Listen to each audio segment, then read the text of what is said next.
As of industrialisation में लिखी गई one of the best novel the mayor of कास्टरब्रिज by Thomas Hardy. बिल्कुल सही। आज हमारे पास जो सिलेबस में है और जो आज द मेयर ऑफ कास्टरब्रिज, जैसे कि सिंपल नाम से ही आपको मतलब पता चल रहा होगा, इट मीन्स दैट मेयर है ना। तो ये बिल्कुल टाइटल से ही पता चल जाता है, it mean the connected to the mayor and the Casterbridge एक फिक्शियस और एक फिक्शनल टाउन है हार्डी की। ठीक है, तो क्या क्या बात आपको ध्यान रखनी है while going through this novel, क्या क्या चीज़ इंपॉर्टेंट है। देखो, पहले दो तीन चीज़ ध्यान रखना है। This is again Victorian age की राइटिंग है। ठीक है, तो विक्टोरियन एज, अगर टू बी प्रिसाइज अगर हम बात करें विक्टोरियन एज की, तो 1837 से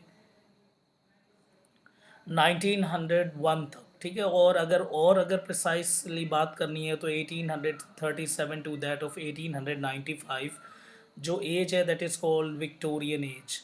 ठीक है, इस विक्टोरियन एज की जो वन ऑफ द बेस्ट, अगर आपको रूरल फीलिंग लेनी हो इंग्लैंड की, अगर इंग्लैंड को एक रूरल ग्राउंड पे देखना हो, तो यानी गांव वाले जो लुक में किस तरह से एक तरह पेस्टोरल क्वालिटी, अगर इस तरह की चीज़ देखनी हो, यानी हरे मैदान देखने हो इस तरह से, तो इस राइटिंग में मेयर ऑफ कास्टरब्रिज की एक अलग ही इम्पोर्टेंस है। पर यहाँ पे है क्या, किन बातों का ध्यान रखना है, कुछ बैकग्राउंड क्लियर होना चाहिए कि देखो, हम सबको पता है कि ये जो एज थी that is again industrialisation, the age of industrialisation. और इंडस्ट्रियलाइजेशन एज इस समय बढ़ चढ़ के चल रही है। ये जो राइटिंग है 1886, इट मीन दैट 1885 टू 1886 के आसपास की राइटिंग है। दिस इज़ अगैन दी, हम यहाँ देख सकते हैं दी हाइक ऑफ इंडस्ट्रियलाइजेशन।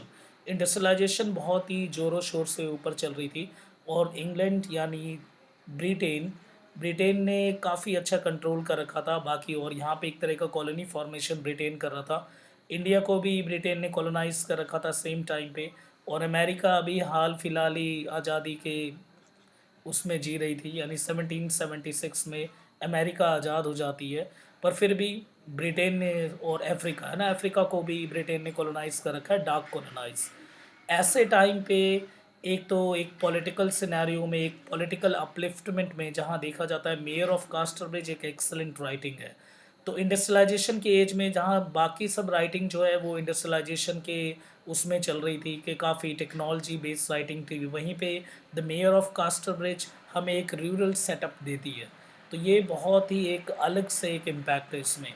और इससे पहले वाला जो एज है हम सबको पता है, द एज, वो कौन सी एज थी, romantic age, the age of romanticism और द रोमांटिक एज, जहाँ पे कीट्स, वर्ड्सवर्थ जैसे early and the later romantics आए थे। इसके बाद जो एज आई, बिल्कुल ही टोटली इंडस्ट्रियलाइजेशन आई। कहते हैं कि हमेशा एक एज जो है वो दूसरे एज को एक तरह से पकड़ कर और उसके अपोजिशन फेस में चलती है। हमेशा कभी भी कोई चीज़ पैरेलल वे से नहीं चलती। अगर एक तरह के सोच है तो उससे ठीक अपोजिट डायरेक्शन में कोई एक सोच आएगी जो कि उससे कनेक्ट होके आगे मूव करेगी। इसी राइटिंग के लिए, इसीलिए मेयर ऑफ कास्टरब्रिज की इम्पोर्टेंस इतनी ज़्यादा है, क्योंकि इंडस्ट्रियलाइजेशन की एज में इतना हट के हमें देखने को मिल रहा है एक राइटिंग। इसके साथ साथ देखो, कुछ बातें और ध्यान रखना है, क्योंकि एक तरह का माइंड सेटअप होना चाहिए विक्टोरियन एज को कवर करने के लिए।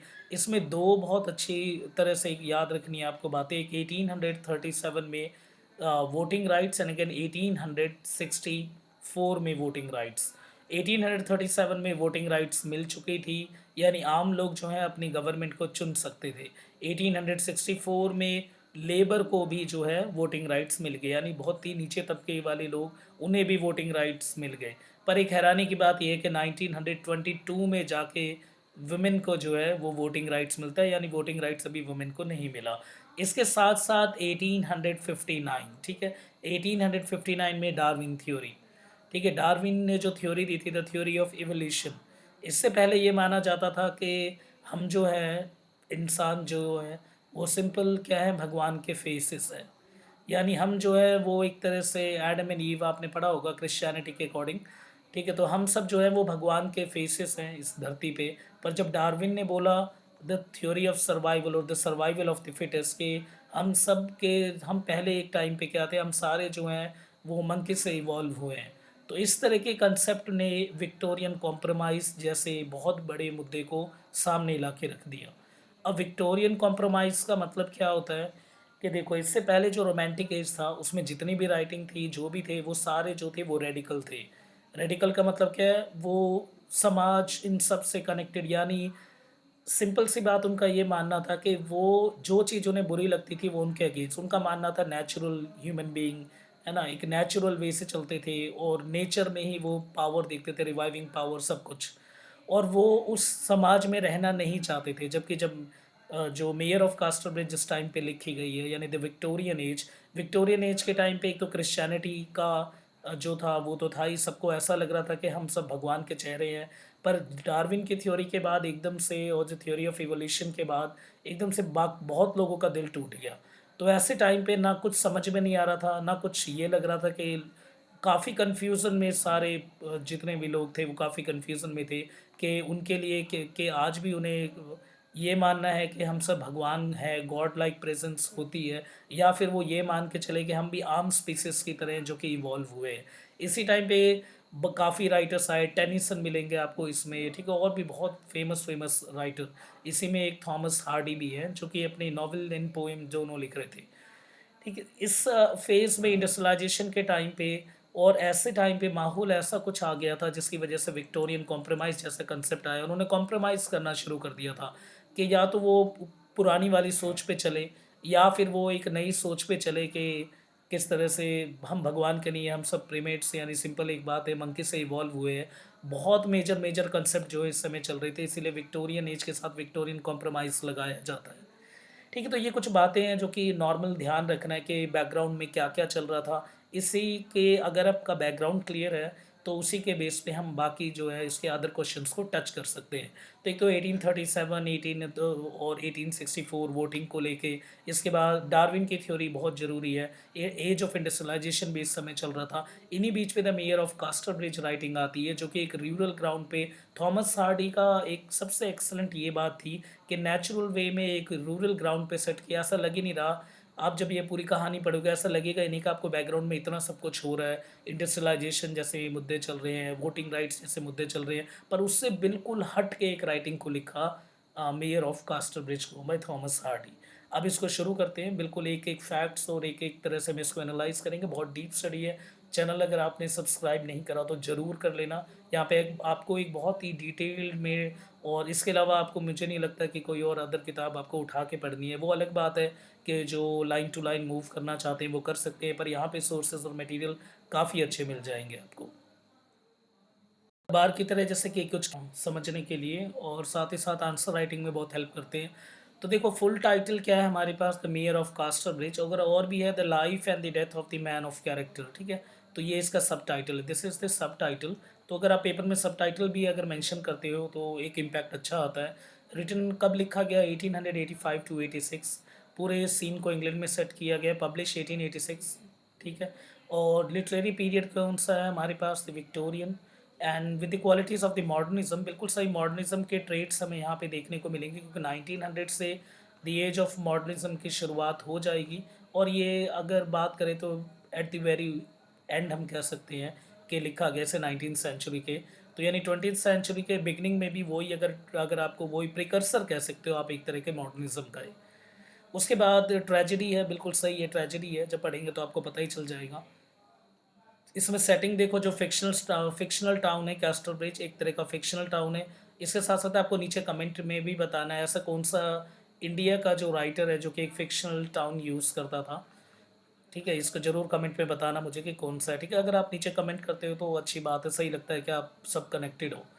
इसके बाद क्लाइमेक्स, ये तो एंड में क्लियर ही हो जाएगा, ठीक है? एंटागनिस्ट कौन है इसमें वो भी हो जाएगा। The point of view third person, ठीक है? अगेन नॉट सो इम्पोर्टेंट, ठीक है? बस आपको ये ध्यान रखना है द मेयर ऑफ कास्टरब्रिज, और इसका सब टाइटल क्या है? Life in the death of the man of character. और द हिस्ट्री सब जरूरी है, ठीक है? देखो, हिस्टोरिकल कॉन्टेक्स्ट की बात करते हैं तो the mayor of Casterbridge is one of the Thomas Hardy novel set in the Wessex country, a fictions town है western England that is called the Wessex, है ना? The Thomas Hardy hope to capture the lifestyle of the Wessex country के lifestyle को यहाँ पे एक दिखाया गया है। दिस इज इंपॉर्टेंट, ठीक है? ये इंपॉर्टेंट है। The farming practices and the relationship of the farmer, the villagers, इस सब को मेंटेन किया। यही मैंने आपको फर्स्ट स्लाइड में बताया था कि किस तरह से ये राइटिंग बाकी राइटिंग से डिफरेंट है, जिसने थॉमस हार्डी को एक अलग ही पोजीशन दी है। और वो क्या बात है, वो इसमें यही है कि इसे रूरल ग्राउंड पे सेट किया गया है, एक गांव वाले लुक में डाला गया है, जबकि इतना सब कुछ बैकग्राउंड में होते हुए भी। Whiles Hardy's Casterbridge is a fictional, ये भी हम कवर कर चुके हैं। Hardy lived in this area. Hardy यहाँ पे काफ़ी साल तक उन्होंने टाइम बिताया था। उसी के उसके ऊपर माना टाउन फिक्शियस है, पर जो क्वालिटीज़ है उसको बहुत अच्छी तरह से इसमें डाला गया है। Other book related to the mayor of the Casterbridge literary critic, जैसे कि Thomas Hardy has more in common later modern modern writer like the Virginia Woolf, James Joyce है ना, जिन्होंने यूलिसिस लिखी है। टी.एस. एलियट को नहीं जानता इनको, वेस्टलैंड से ना, डी.एच. लॉरेंस, ठीक है, इन सब ने भी थॉमस हार्डी के से काफ़ी इन्फ्लुएंस हुए। तो थॉमस हार्डी किससे इन्फ्लुएंस क्यों हुए? क्योंकि देखो, राइटर अपनी एक एज में रिफ्लेक्शंस रखता है, बिल्कुल सही, पर वो राइटर उससे भी महान होता है जो उससे अनटच्ड रहता है। बिल्कुल सही बात है कि अनटच्ड रहते हुए भी एक न्यूट्रल ग्राउंड पे इस राइटिंग को सेट किया गया है। और यहाँ पे कुछ फेमस आगे इससे साथ पे जाना और वहाँ से आप बायोग्राफी कर सकते हो, पर मैं सिर्फ इस नॉवल के रिगार्डिंग करवा रहा हूँ। पर एक चीज़ यहाँ पे बहुत ज़रूरी है, जूड दिओप्स की। और ये राइटिंग थी हार्डी की। देखो, हार्डी जो है वो पोएम भी लिखते थे, साथ ही साथ जो है वो नॉवेल्स भी लिखते थे, ठीक है, नॉवेल्स और पोएम दोनों लिखते थे। पर उन्होंने जूड दिओप्स के बाद लिखना बंद कर दिया। क्या लिखना बंद कर दिया? नॉवल। इसके बाद इन्होंने एक भी नॉवल नहीं लिखा। बाकी क्रिटिक का इसको लेके अलग अलग है। कईयों का मानना है कि उसमें इतना ज़्यादा जो है ऐसा सीन दिखा रखा था जिस वजह से काफ़ी सुसाइड जैसे अटेम्प्ट होने शुरू हो गए, और एक इस तरह का एक ट्रॉमेटिक लाइक कंडीशन दिखा रखा था। अगर आपको कभी मौका मिले, अगर टाइम है, तो जूड दिओप्स्की को ज़रूर पढ़ना। बेशक सिलेबस में नहीं है, पर still it is very important, ठीक है, जिसको काफ़ी क्रिटिसाइज़ किया गया। सबने बोला कि इतना ज़्यादा डार्क राइटिंग कोई कैसे लिख सकता है ना, इतनी डार्क राइटिंग लिखने से लाइफ को ऐसे दिखा दिया था उसमें कि कुछ भी नहीं है। जिस वजह से देखो, अब क्रिटिक है, अब कोई कुछ कहता है, कोई कुछ कहता है। तो मैं तो ये कहता हूँ जूड दिओप्स्की को पढ़ना बहुत ज़रूरी है, ठीक है। थॉमस हार्डी का फ्यूनरल कहाँ पे, ये कोई ज़रूरी नहीं है, ठीक है। बस ये है कि poets corner, Westminster Abbey London में जो है इनके आपको वो मिल जाएगा। अब जो मैंने आपके दिन करवा रहूँगा तो आपको समझ भी आ जाएगा किस तरह से रूरल ग्राउंड पे पूरी सेटिंग आपको मिलेगी। और इसके बैकग्राउंड में विक्टोरियन कॉम्प्रोमाइज़ जैसा कंसेप्ट भी मैंने बता दिया। अब देखो, डार्विन की जो थ्योरी है, डार्विन का भी इम्पैक्ट नहीं पड़ा सच में, कि ऐसा नहीं दिखा रखा, कोई भी टच नहीं है इसमें, कोई भी इम्पैक्ट, अगर बैकग्राउंड को अगर देखते हैं। बाकी ट्रेजेडी के लिए ये राइटिंग बहुत ही एक एक्सलेंट ट्रेजेडी को प्लॉट करती है ये राइटिंग। बाकी समरी के थ्रू जाएंगे और अलग अलग ट्रेसेस को और अलग अलग सोर्सेज के थ्रू बहुत ही अच्छी तरह से मैंने इसमें आंसर राइटिंग के टिप्स ऐड कर रखे हैं। तो कोई ज़रूरत नहीं है इधर उधर, है ना, जाने की। सिंपल इसी पे रहो और बिल्कुल अच्छे से देखो। यहाँ से करके ना, अब कैसे स्टार्ट, क्या करना है और किस तरह से किन बातों पे ध्यान रखना है हमें। On September day 1820 the Henchard family, है ना, the Henchard family arrives on the foot of the village of the Weydon Priors the Michael Henchard. यही है आपके पास जो है मेन द सेंट्रल हीरो और द प्रोटैगनिस्ट। यही सेंट्रल हीरो और इसी का डाउनफॉल होगा। और आपको पता भी चल गया होगा मेयर का टाइटल इसी को मिलेगा आगे जाके, यानी ये मेयर बन जाएगा। तो अभी स्टार्टिंग में देखो, माइकल हैंचर्ड का काम क्या है, वो एक हे ट्रेजर। हे ट्रेजर का सिंपल मतलब, हे को कुछ भी कह लो, वैसे तो आप समझते ही हो हे का मतलब, यानी भूस कह लो या पराली कह लो, कुछ भी, उसके बंडल बनाना। यहीं से आपको एक रूरल ग्राउंड का सेटअप भी मिल गया। मैं कह रहा था कि किस तरह से राइटिंग को रूरल ग्राउंड पे सेट किया है। काम क्या है माइकल हैंचर्ड का, यानी एक रोल बनाना भूस का। तो वो, तो यहाँ से पता चल सकता है कितना स्टार्टिंग में कैरेक्टर को कितना डाउन दिखा रखा है, और बिल्कुल डाउन ट्रोडन कंडीशन में भी दिखा रखा है। But he and his wife Susan who carries the small daughter, वो अपनी एक बेटी के साथ, एलिजाबेथ जेन, ठीक है, ये बेटी है किसकी, माइकल हैंचर्ड की। वो एक जगह रुकते हैं खाने के लिए, ठीक है, क्योंकि कोई बहुत बड़े काम में तो था नहीं, वो क्या करता था, सिर्फ भूस और पराली इन सबको वो बंडल बनाता था। तो वो एक जगह रुकता है वहाँ पे फर्मेटी टेंट में। अब देखो, फर्मेटी का सिंपल मतलब क्या होता है, गेहूँ है ना, गेहूँ को मिल्क में डाल के एक तरह का अल्कोहल बनाना, एक तरह का, ठीक है। तो फर्मेटी टेंट में वो रुकता है। एक लोकल फेयर, वहाँ पे कहीं मेला लगा होता है, वहाँ फर्मेटी टेंट लगा रखा होता है जहाँ पे अल्कोहल को सर्व किया जा रहा था। तो हैंचर्ड जो है फ्री की मिल रही थी अल्कोहल, तो वो सोचता है चलो पी लेते हैं। तो एक फर्मेटिव व्यूमन, वहाँ पे एक वुमन थी जो कि अल्कोहल को सर्व कर रही थी। तो बहुत ज़्यादा अल्कोहल ये पी लेता है। पीने के बाद ये क्या करता है, बुराई करना शुरू कर देता है किसकी, कि अपनी वाइफ की, कि कुछ नहीं है ये वो, ऐसे जैसे कि अल्कोहल के नशे में हर कोई करता है, इसी तरीके से। उसके बाद द सेलर नेम्ड, है ना, उसके बाद ये साथ ही साथ एक बहुत बड़ी गलती कर देता है कि ऑक्शन कर देता है अपनी वाइफ को, अपनी वाइफ की नीलामी कर देता है। तो यहाँ पे हमें वुमेन की कंडीशन यहाँ देखने को मिलती है इस राइटिंग में, कि वुमेन की कंडीशन को क्या दिखाया गया है, एज एन मटेरियल प्रेजेंट किया गया है, ठीक है। तो इस तरह से वो अपनी वाइफ़ को ऑक्शन कर देता है, यानी नीलामी पे कर लगा देता है वहाँ पे ज़्यादा अल्कोहल के उसमें। तो वहाँ पे एक सेलर आया होता है उसी टाइम पे, सेलर का नाम क्या है? The Richard न्यूसन। ठीक है, ये नाम भी अच्छे से याद रखना, रिचर्ड न्यूसन। तो पहले दोबारा देखो, माइकल हेंचर्ड है, वो उसका काम हीट ट्रेजर था वो, और वो जाता है अपनी बेटी के साथ और वाइफ के साथ, बीच में कहीं अल्कोहल मिल रही होती है तो उसको पी लेता है वो, और उसमें अपनी वो नशे में अपनी वाइफ को ऑक्शन कर देता है। और उसके बाद कौन खरीद लेता है उससे? रिचर्ड न्यूसन। कितने उसमें खरीदता है? That 5 Guinness. ठीक है, 5 गिनेस यानी वहाँ की करेंसी है, उसमें ये खरीद लेता है किसके? सुसैन और एलिजाबेथ को। ठीक है, सुसैन कौन है? वाइफ है, हेंचर्ड की वाइफ का नाम क्या है? सुसैन। ठीक है, उसको खरीद लेता है और साथ में उसकी बेटी को भी। That Susan lives with the sailor, वो भी चली जाती है यहाँ पे। और जब बाद में हेंचर्ड को होश आता है कि उसने क्या कर दिया शराब के नशे में, कि अपनी वाइफ की नीलामी कर दी, हेंचर्ड काफ़ी ज़्यादा गुस्सा हो जाता है। वो यहाँ पे भी एक तरह का अपने आप को कंफर्ट जोन में डालते हुए कहता है कि चलो मान लो बेशक मैंने कुछ करा हो, तो वो कैसे चली गई। हैंचर्ड उसके बाद अटेम्प्ट करता है कि ट्रैक डाउन करे, कि अपनी वाइफ को ढूंढे और डॉटर को ढूंढे, जो अक्सर हर इंसान करता है।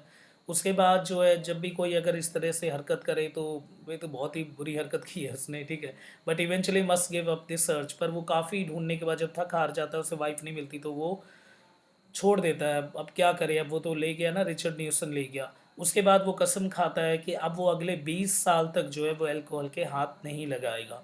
उसके बाद वो साउथ की तरफ मूव करता है और वो सेटल हो जाता है कास्टर ब्रिज में, और यहीं का वो क्या बनेगा आगे जाके? मेयर। ठीक है, यहीं का मेयर बनेगा, और यहीं से आपका टाइटल भी है, the mayor of Casterbridge. अब फास्ट फॉरवर्ड में हम रीडर्स को यहाँ पे ये बात पता चल जाती है क्या, कि जो रिचर्ड न्यूसन है उसकी डेथ हो जाती है, वो पानी में डूब के वो मर जाता है। बस इतना ही सीन दिखा रखा है कि वो पानी में डूब के मर जाता है। और 18 साल के बाद सुसैन, क्योंकि अब उसका हस्बैंड मर चुका है रिचर्ड न्यूसन, जो उसे 5 यूनिट्स में ख़रीद के लेके गया था, अब हस्बैंड था नहीं, पर फिर भी मेल सपोर्टिंग चाहिए, तो उसके लिए वो अब वापस ढूंढने के लिए निकलती है हैंचर्ड को। अब हैंचर्ड को दोबारा अगर ढूंढना है तो उसके बाद वो पता करते हुए वापस वहीं पे फॉर्मेटी टेंट के पास आती है, और वहाँ बाय लक कहते हैं फॉर्मेटिव वुमेन जो है उसे मिल जाती है। फॉर्मेटिव वुमेन इसे बताती है कि ठीक है, कि वो बहुत बूढ़ी हो चुकी होती है और गरीब हो चुकी होती है। वो कहती है हाँ मुझे याद है कि किस तरह से तुम्हारा ऑक्शन किया गया था, और ऐसे इंसिडेंट को कोई भूल कैसे सकता है। उसके बाद वो उन्हें डायरेक्ट करती है कि जाओ कास्टर ब्रिज में तुम्हें मिलेगा हैंचर्ड।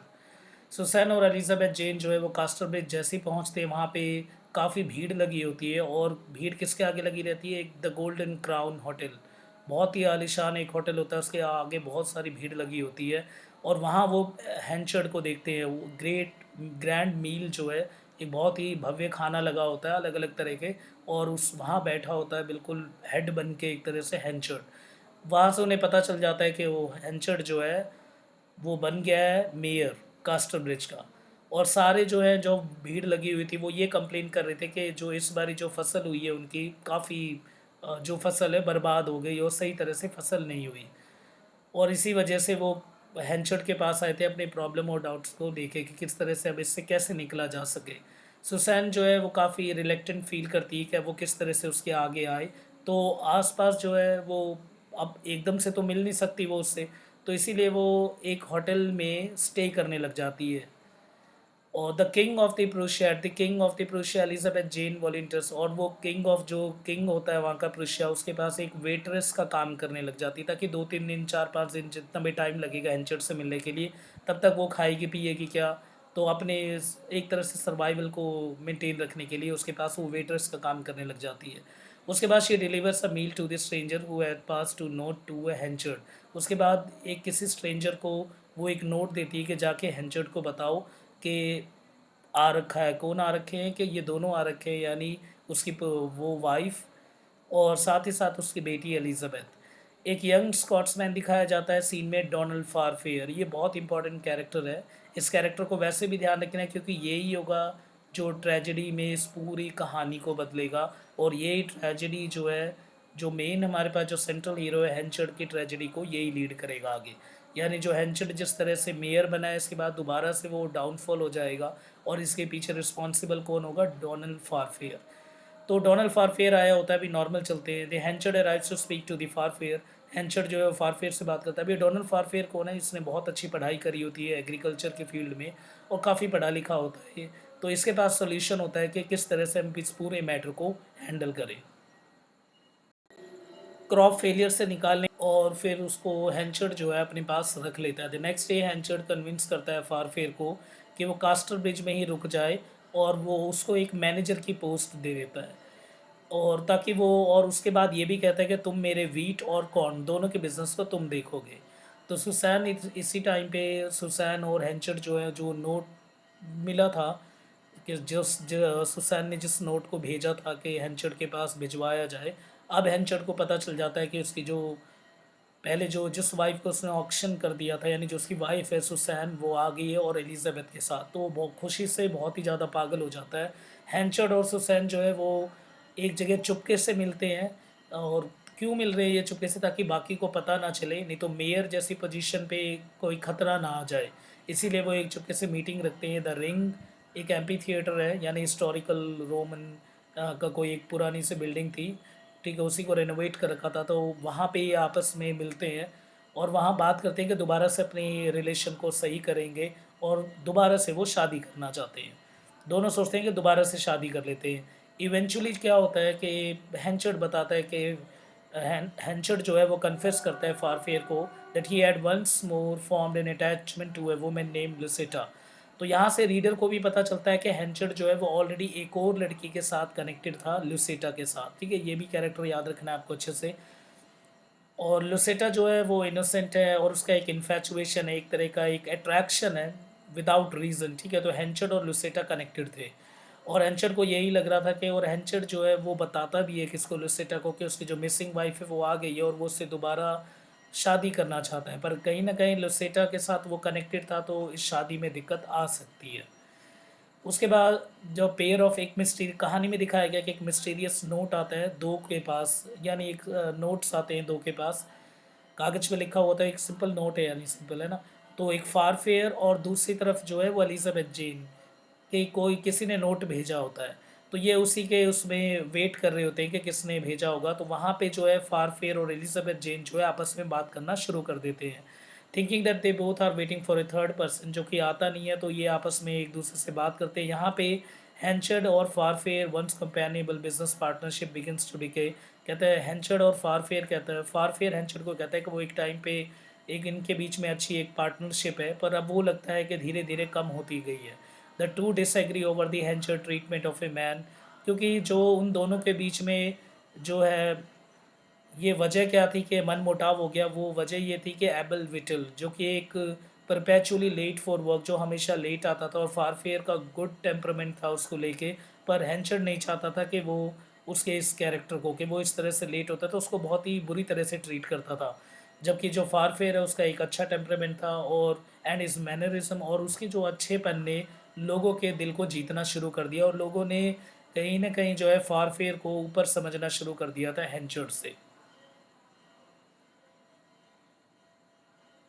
और फिर ये कहानी इसी तरह से आगे मूव करेगी। जो हैंचर्ड और जो फारफेयर है वो दो अलग इवेंट रखते हैं एक स्पेशल सेलिब्रेट करने के लिए, कि किस तरह से उन्होंने इस जो वीट का लेके जो कंसेप्ट था उसको किस तरह से रिकवर किया। पर लोगों के जो दिल में है वो कौन जीत रहा था, हम नॉर्मली कहानी के थ्रू। अब फारफेयर जो है वो काफ़ी पसंद आ रहा था लोगों को, क्योंकि एक तो वो ज़्यादा ही अच्छा था, पढ़ा लिखा था, उसके बाद वो सेंसिटिव था और काफ़ी लोगों की सुनता था, और हैंचर्ड की तरह ट्रीट नहीं करता था।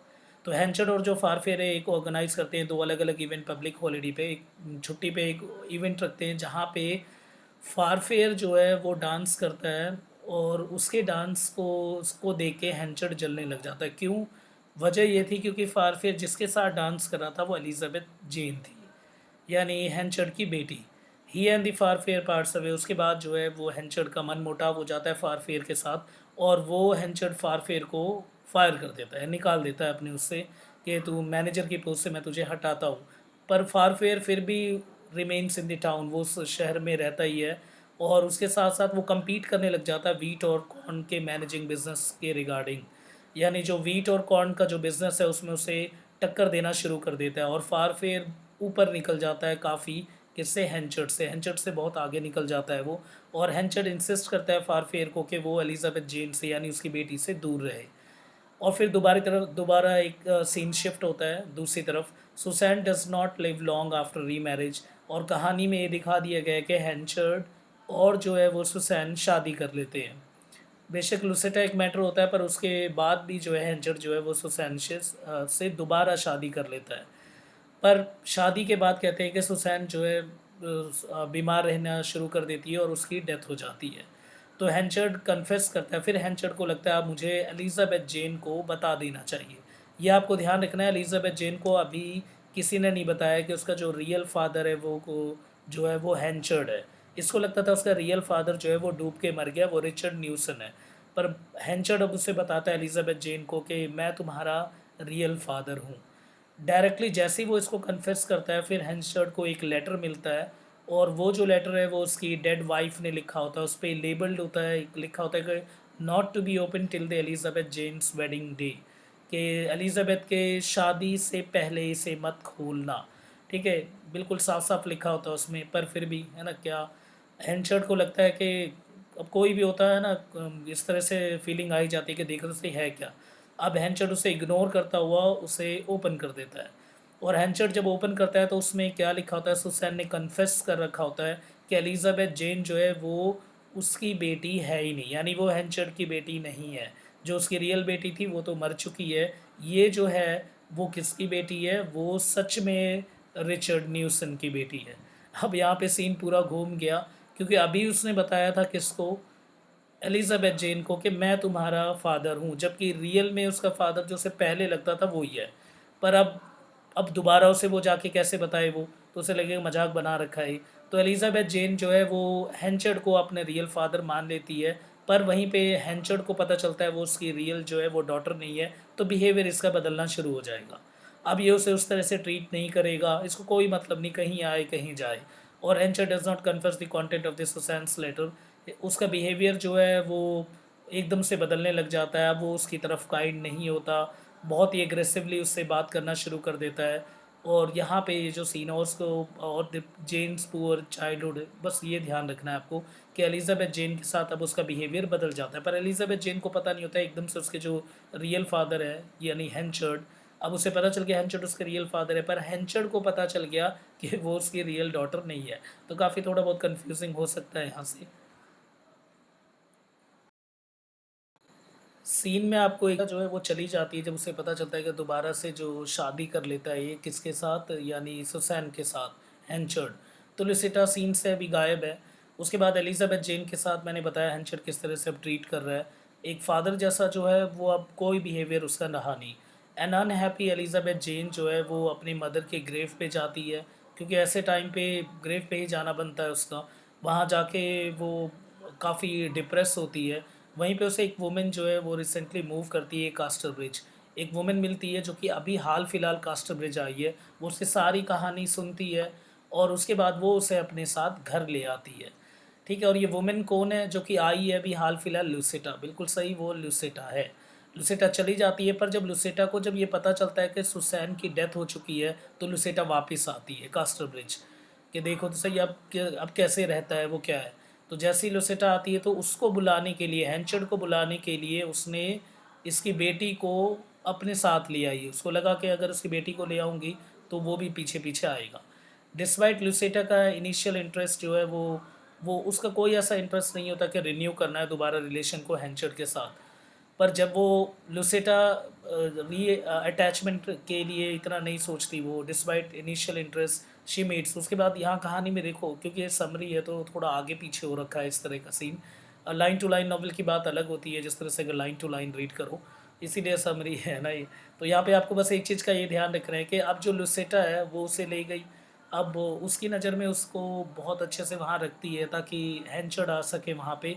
अब लुसेटा जो है वो फारफेयर से मिलती है। ठीक है, वहाँ वो फारफेयर के साथ मिल जाती है, क्योंकि जब वो आती है तो हैंचर्ड से मिलने के लिए तो फारफेयर उसे मिल जाता है। और Henchard feels that ought to remarry, अब हैंचर्ड के दिमाग में भी आ जाता है, हैंचर्ड को पता चल जाता है कि लुसेटा आ चुकी है वापस। तो हैंचर्ड जो है अब लुसेटा की तरफ दोबारा से शादी करने के लिए निकल गया है लुसेटा के साथ। और दोबारा से उसे कोर्ट करना शुरू कर देता है, यानी दोबारा से उसके साथ रिलेशन बिल्ड करने की कोशिश करता है।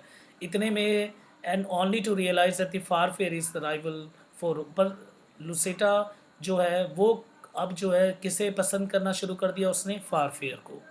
ये ध्यान रखने को लुसेटा ने फारफेयर को पसंद करना शुरू कर दिया, क्योंकि फर्स्ट उस इम्प्रेशन में जिस तरह से एलिजाबेथ जेन जो है पहले इम्प्रेशन में फारफेयर के पास वो कनेक्ट हो गई थी, उसे फारफेयर पसंद आ गया था, इसी तरह से लुसेटा को भी फारफेयर पसंद आ गया और फारफेयर को भी लुसेटा पसंद आने लग गई।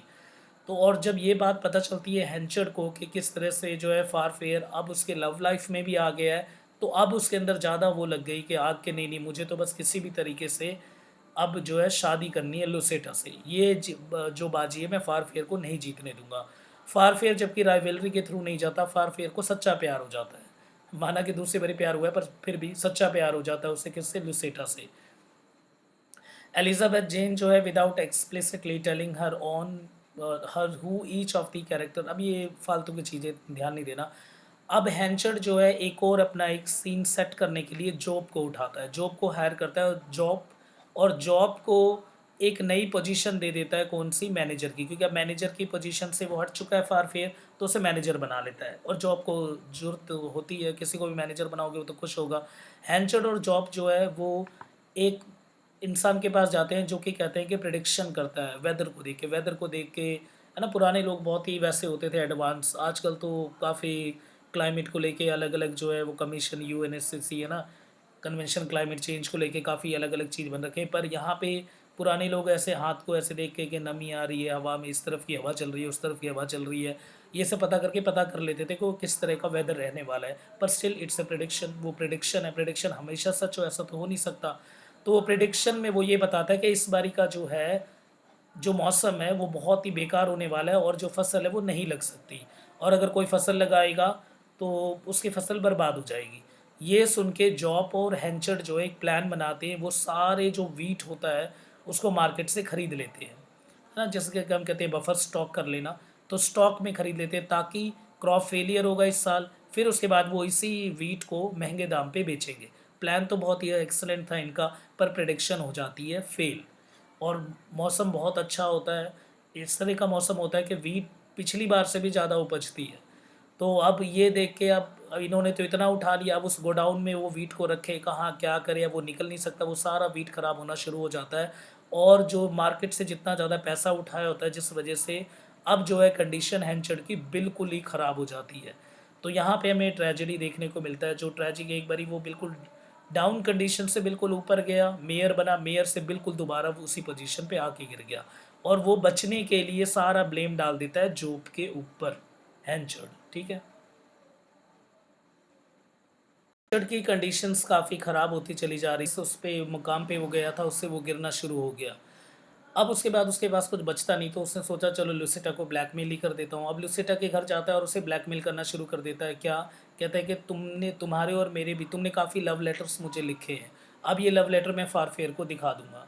अब देखो लुसिटा और फारफेयर के बीच में एक सच्चे वाला प्यार था, ठीक है, बिल्कुल कनेक्टेड वाला प्यार। तो वो कहता है कि मैं ये सारे जो हैं, वो कसम खाता है कि इसको सभी पब्लिक में भी दिखा दूंगा और सबको बता दूंगा।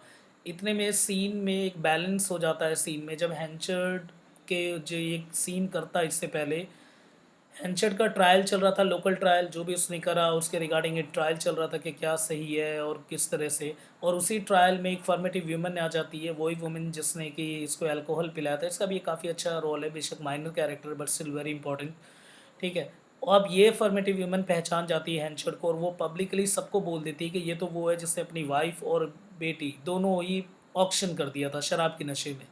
ये सुन के कास्टर ब्रिज में जो भी उसकी इज्जत थी वो ख़त्म हो गई और पूरा बिजनेस कोलैप्स हो गया।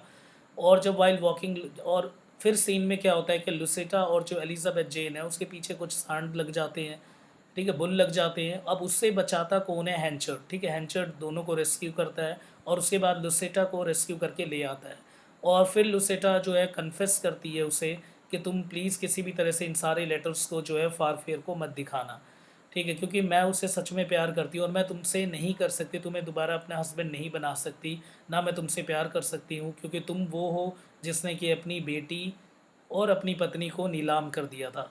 और वो क्या काफ़ी जो है वो बेग करना यानी निवेदन करना शुरू कर देती है, भीख माँगना शुरू कर देती है एक तरह से हेंचर्ड से कि तुम प्लीज़ इस सच्चाई को अपने पास रखोगे और किसी को नहीं बताओगे इस लेटर के बारे में। और बेशक हेंचर्ड कितने ही गुस्से में था, वो भी सोचता है ठीक है इसको कि वो इस लेटर को एक्सपोज़ नहीं करेगा।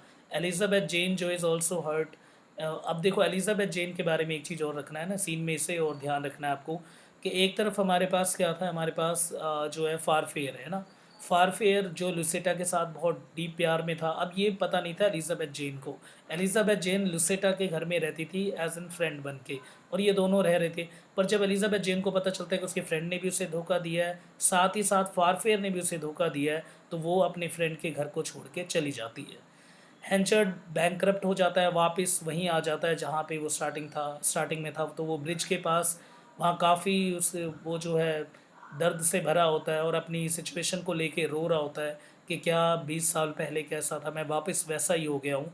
उसके बाद वो 20 साल पहले जो उसने कसम खाई थी कि अल्कोहल को वो छोड़ देगा, 20 साल पूरे हो गए, दोबारा से वो काफ़ी अल्कोहल जो है वो पी लेता है और शराब के नशे में वो फार-फेर के घर चला जाता है और वहाँ जाके उन्हीं सारे लेटर्स जो ऊपर कसम खाई थी कि उसने वो नहीं बताएगा, अब वहाँ जाके बिल्कुल ज़ोर-ज़ोर से सभी लेटर को पढ़ता है फार-फेर के आगे। पर उसे फिर शर्म आ जाती है कि उसने एक तरह से वादा किया था किससे, लुसेटा से। कैसी थी लुसेटा? उसके साथ तो थी पहले कनेक्टेड, पर वो ये नहीं बताता ये लेटर किसके थे। यानी ये लेटर वो ही उसको लिखा करती थी, वो कभी नहीं बताती थी और ना उसने ये बताया ये लेटर किसका है और किससे, यानी ये लेटर किसने लिखा, किसको लिखा, ये सब नहीं बताता। हैंचर जो है वो जॉब को लेटर दे देता है टू रिटर्न टू लुसेटा, एक काम करो इस लेटर को लुसेटा को वापस दे दो so that she can keep her secret job, ताकि वो अपने सारे सीक्रेट को रखे अपने पास। ठीक है, वापस वो लेटर लौटा देता है और जॉब को कहता है कि जाके इसे वापस दे दो, किसको, लुसेटा को। लेटर्स को काफ़ी सीक्रेट रखा गया था लेटर। अब जैसे ही लेटर जो है पब्लिक के बीच में एक्सपोज हो जाएगा, the letter falls into the hands of the villagers, फिर वो स्किमिंगटन करते हैं इसका। ठीक है, इसके ऊपर भी क्वेश्चन आ सकता है आपके ऊपर कि स्किमिंगटन का सीन जो है वो क्या है इसमें। तो स्किमिंगटन का सिंपल मतलब क्या होता है, पब्लिकली शेमिंग, यानी शेम करना है, यानी इस लोगों के बीच में लेके आना है, पुतले वुतले बना देते हैं, फूंक देते हैं उसे, इस तरह से करना। ठीक है, and perceive to be the disloyal. तो स्किमिंगटन का सिंपल मतलब होता है पब्लिकली शेम करना उनके लिए जो डिसलॉयल होते हैं। तो यहाँ पे जो है स्किमिंगटन किसका किया जाएगा, लेटर्स देखो किसने किसको लिख रखे थे, यानी लुसेटा ने लिख रखे थे किसको, अगेन हैंचर्ड को। तो हैंचर्ड एंड लुसेटा, इनकी बदनामी की जाएगी पब्लिकली। ठीक है, हैंचर्ड पहली बदनाम हो गया था एक बारी तो, और अब दोबारा और होगा। हैंचर्ड ने फिर प्लान करा कि अब वो बहुत ही पागल हो गया था, उसने सोचा किसी तरह से फारफेर को मार दूँ। तो उसके लिए फारफेर को देखो, हे लॉफ्ट का मतलब क्या था, जो बाकी भूस भूस से बच जाते हैं पराली से टाइप के, जिनका फाइनली बंडल जिनके नहीं बनाए गए वो, तो उनके अंदर दबा के और दफना के वो सोच रहा था मार दूंगा किसी तरह से। दोनों स्ट्रगल करते हैं, दोनों लड़ते रहते हैं। Henchard is unable to do through with a harmful plan. तो हैंचर्ड ऐसा कर नहीं पाता और फारफेयर जो है टाउन छोड़ के भाग जाता है। और देयर फोर एबसेंट, उस जिस शाम को स्किमिंगटन करा जाना था उस शाम को वो भाग जाता है, कौन, फारफेयर। स्किमिंगटन फीचर्स द एफिजी, इसमें एफिजी बनाए जाते हैं। मैंने पहले बोला था एफिजी का मतलब क्या होता है, पुतले वुतले। किसके बनाए गए थे, लुसेटा एंड हैंचर्ड के। और दोनों को टाइड बैक टू बैक, दोनों को बैक टू बैक टाई कर दिया गया, एक को ऐसे और ऐसे बांध दिया गया ऐसे। और हर गली में जो है इनकी वो निकाली गई परेड कि देखो किस तरह से हैं ये दोनों। एलिज़ाबेथ जेन फटाफट उसी समय पे भागती हुई आती है लुसेटा के घर पे, क्योंकि फ्रेंड थी उसकी। तो लुसेटा को बोलती कि कुछ भी हो आप बाहर की परेड मत देखना, पर फिर भी लुसेटा मानती नहीं और वो देख लेती, उसके बाद वो कोलैप्स हो जाती है। उसका उसका मन टूट जाता है, वो एकदम से बेहोश होकर गिर जाती है। Farfrae return but the Lucetta has become dangerously ill, जब फारफेर आता है लुसेटा के लिए तब तक लुसेटा बीमार हो चुकी होती है। ये सब सीन देख के, while she may have confessed some of the truth behind her illness to her husband, वो कुछ बताने वाली थी अपने हस्बैंड को, यानी फारफेयर को बताने जा रही थी वो कि अपनी स्टोरी के बारे में सच बताने जा रही थी। पर एट ए 4 o'clock मॉर्निंग लुसेटा पासेज अवे, लुसेटा की भी डेथ हो जाती है। ठीक है, अब ये जो है काफ़ी इमोशनल स्ट्रैंड पे ये पूरी कहानी चल रही है। हैंचर्ड और एलिज़ाबेथ जेन अब सोचते हैं, अब देखो हैंचर्ड के पास भी कुछ नहीं बचा। अब हैंचर्ड सोचता है कि एलिज़ाबेथ जेन बेशक कुछ भी हो, है तो मेरी एक तरह से बेटी, क्योंकि मेरी वाइफ से ही है। तो फिर वो सोचता है दोबारा से कनेक्शन को रीबिल्ड करे। Henchard grows to depend on the girl and her affection for him. अब सीन में दोबारा से एक की एंट्री होगी, वो है रिचर्ड न्यूसन। बिल्कुल सही, आपको कन्फ्यूज़न हो रहा होगा ये तो मर चुका था। नहीं, ये मरा नहीं था। स्टार्टिंग के स्लाइड में लिखा हुआ था एक जगह पे कि किस तरह से जो है सुसैन इसके अंदर बंदी बंदी सी रहती थी। देखो बेशक सुसैन की नीलामी होके पर वो पसंद हैंचर्ड को ही करती थी, प्यार तो वो हैंचर्ड को ही करती थी। तो और ये बात न्यूसन को पता थी, इसलिए न्यूसन ने खुद खबर फैला दी थी कि वो मर चुका है, ताकि वो एक तरह से आज़ाद हो सके Susan. And he had pretended to be dead in order to free his wife. तो पर रिचर्ड न्यूसन जिंदा होता है और वो कास्टर ब्रिज आता है अपनी बेटी को ढूंढने के लिए।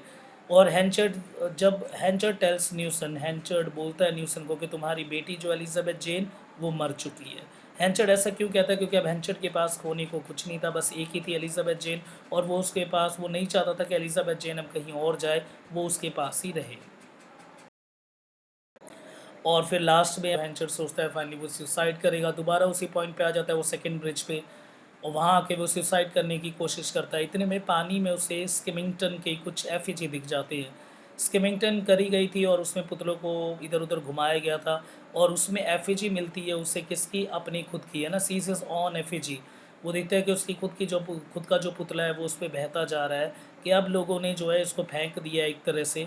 और यहाँ से उसे एक साइन मिलता है कि about the vision of the possible future, और इससे हैंचर्ड की लाइफ जो है वो बच जाती है। हैंचर्ड अपने दिमाग को बदल लेता है, कहता है छोड़ो अब जो भी हुआ गया। पर वो डिप्रेस था। हैंचर्ड को ऐसा लगता था कि वो अब बर्डन बन के अपनी बेटी के ऊपर कहीं उसकी लाइफ भी ना ख़राब कर दे, तो वो कैस्टर ब्रिज छोड़ के चला जाता है। What in the country side of the remaining days, किसी की कंट्री के किसी साइड में रहेगा, बाकी दिनों को किसी तरह से निकालेगा। रिचर्ड न्यूसन आता है कास्टर ब्रिज में वो देखने के लिए। उसे यकीन नहीं होता कि जो हैंचर्ड ने बोला है उसकी बेटी मर गई, वो खुद देखना चाहता है, और बाद में जब उसको उसकी बेटी मिलती है तो वो उसे दोबारा मिल जाता है, और वो दोनों दोबारा से कनेक्ट हो जाते हैं। Elizabeth Jane and the Farfrae are married. अब देखो जो एलिजाबेथ जेन की शादी जो है वो फारफेयर से करवा देता है। कौन करवाता है? अब रिचर्ड न्यूसन।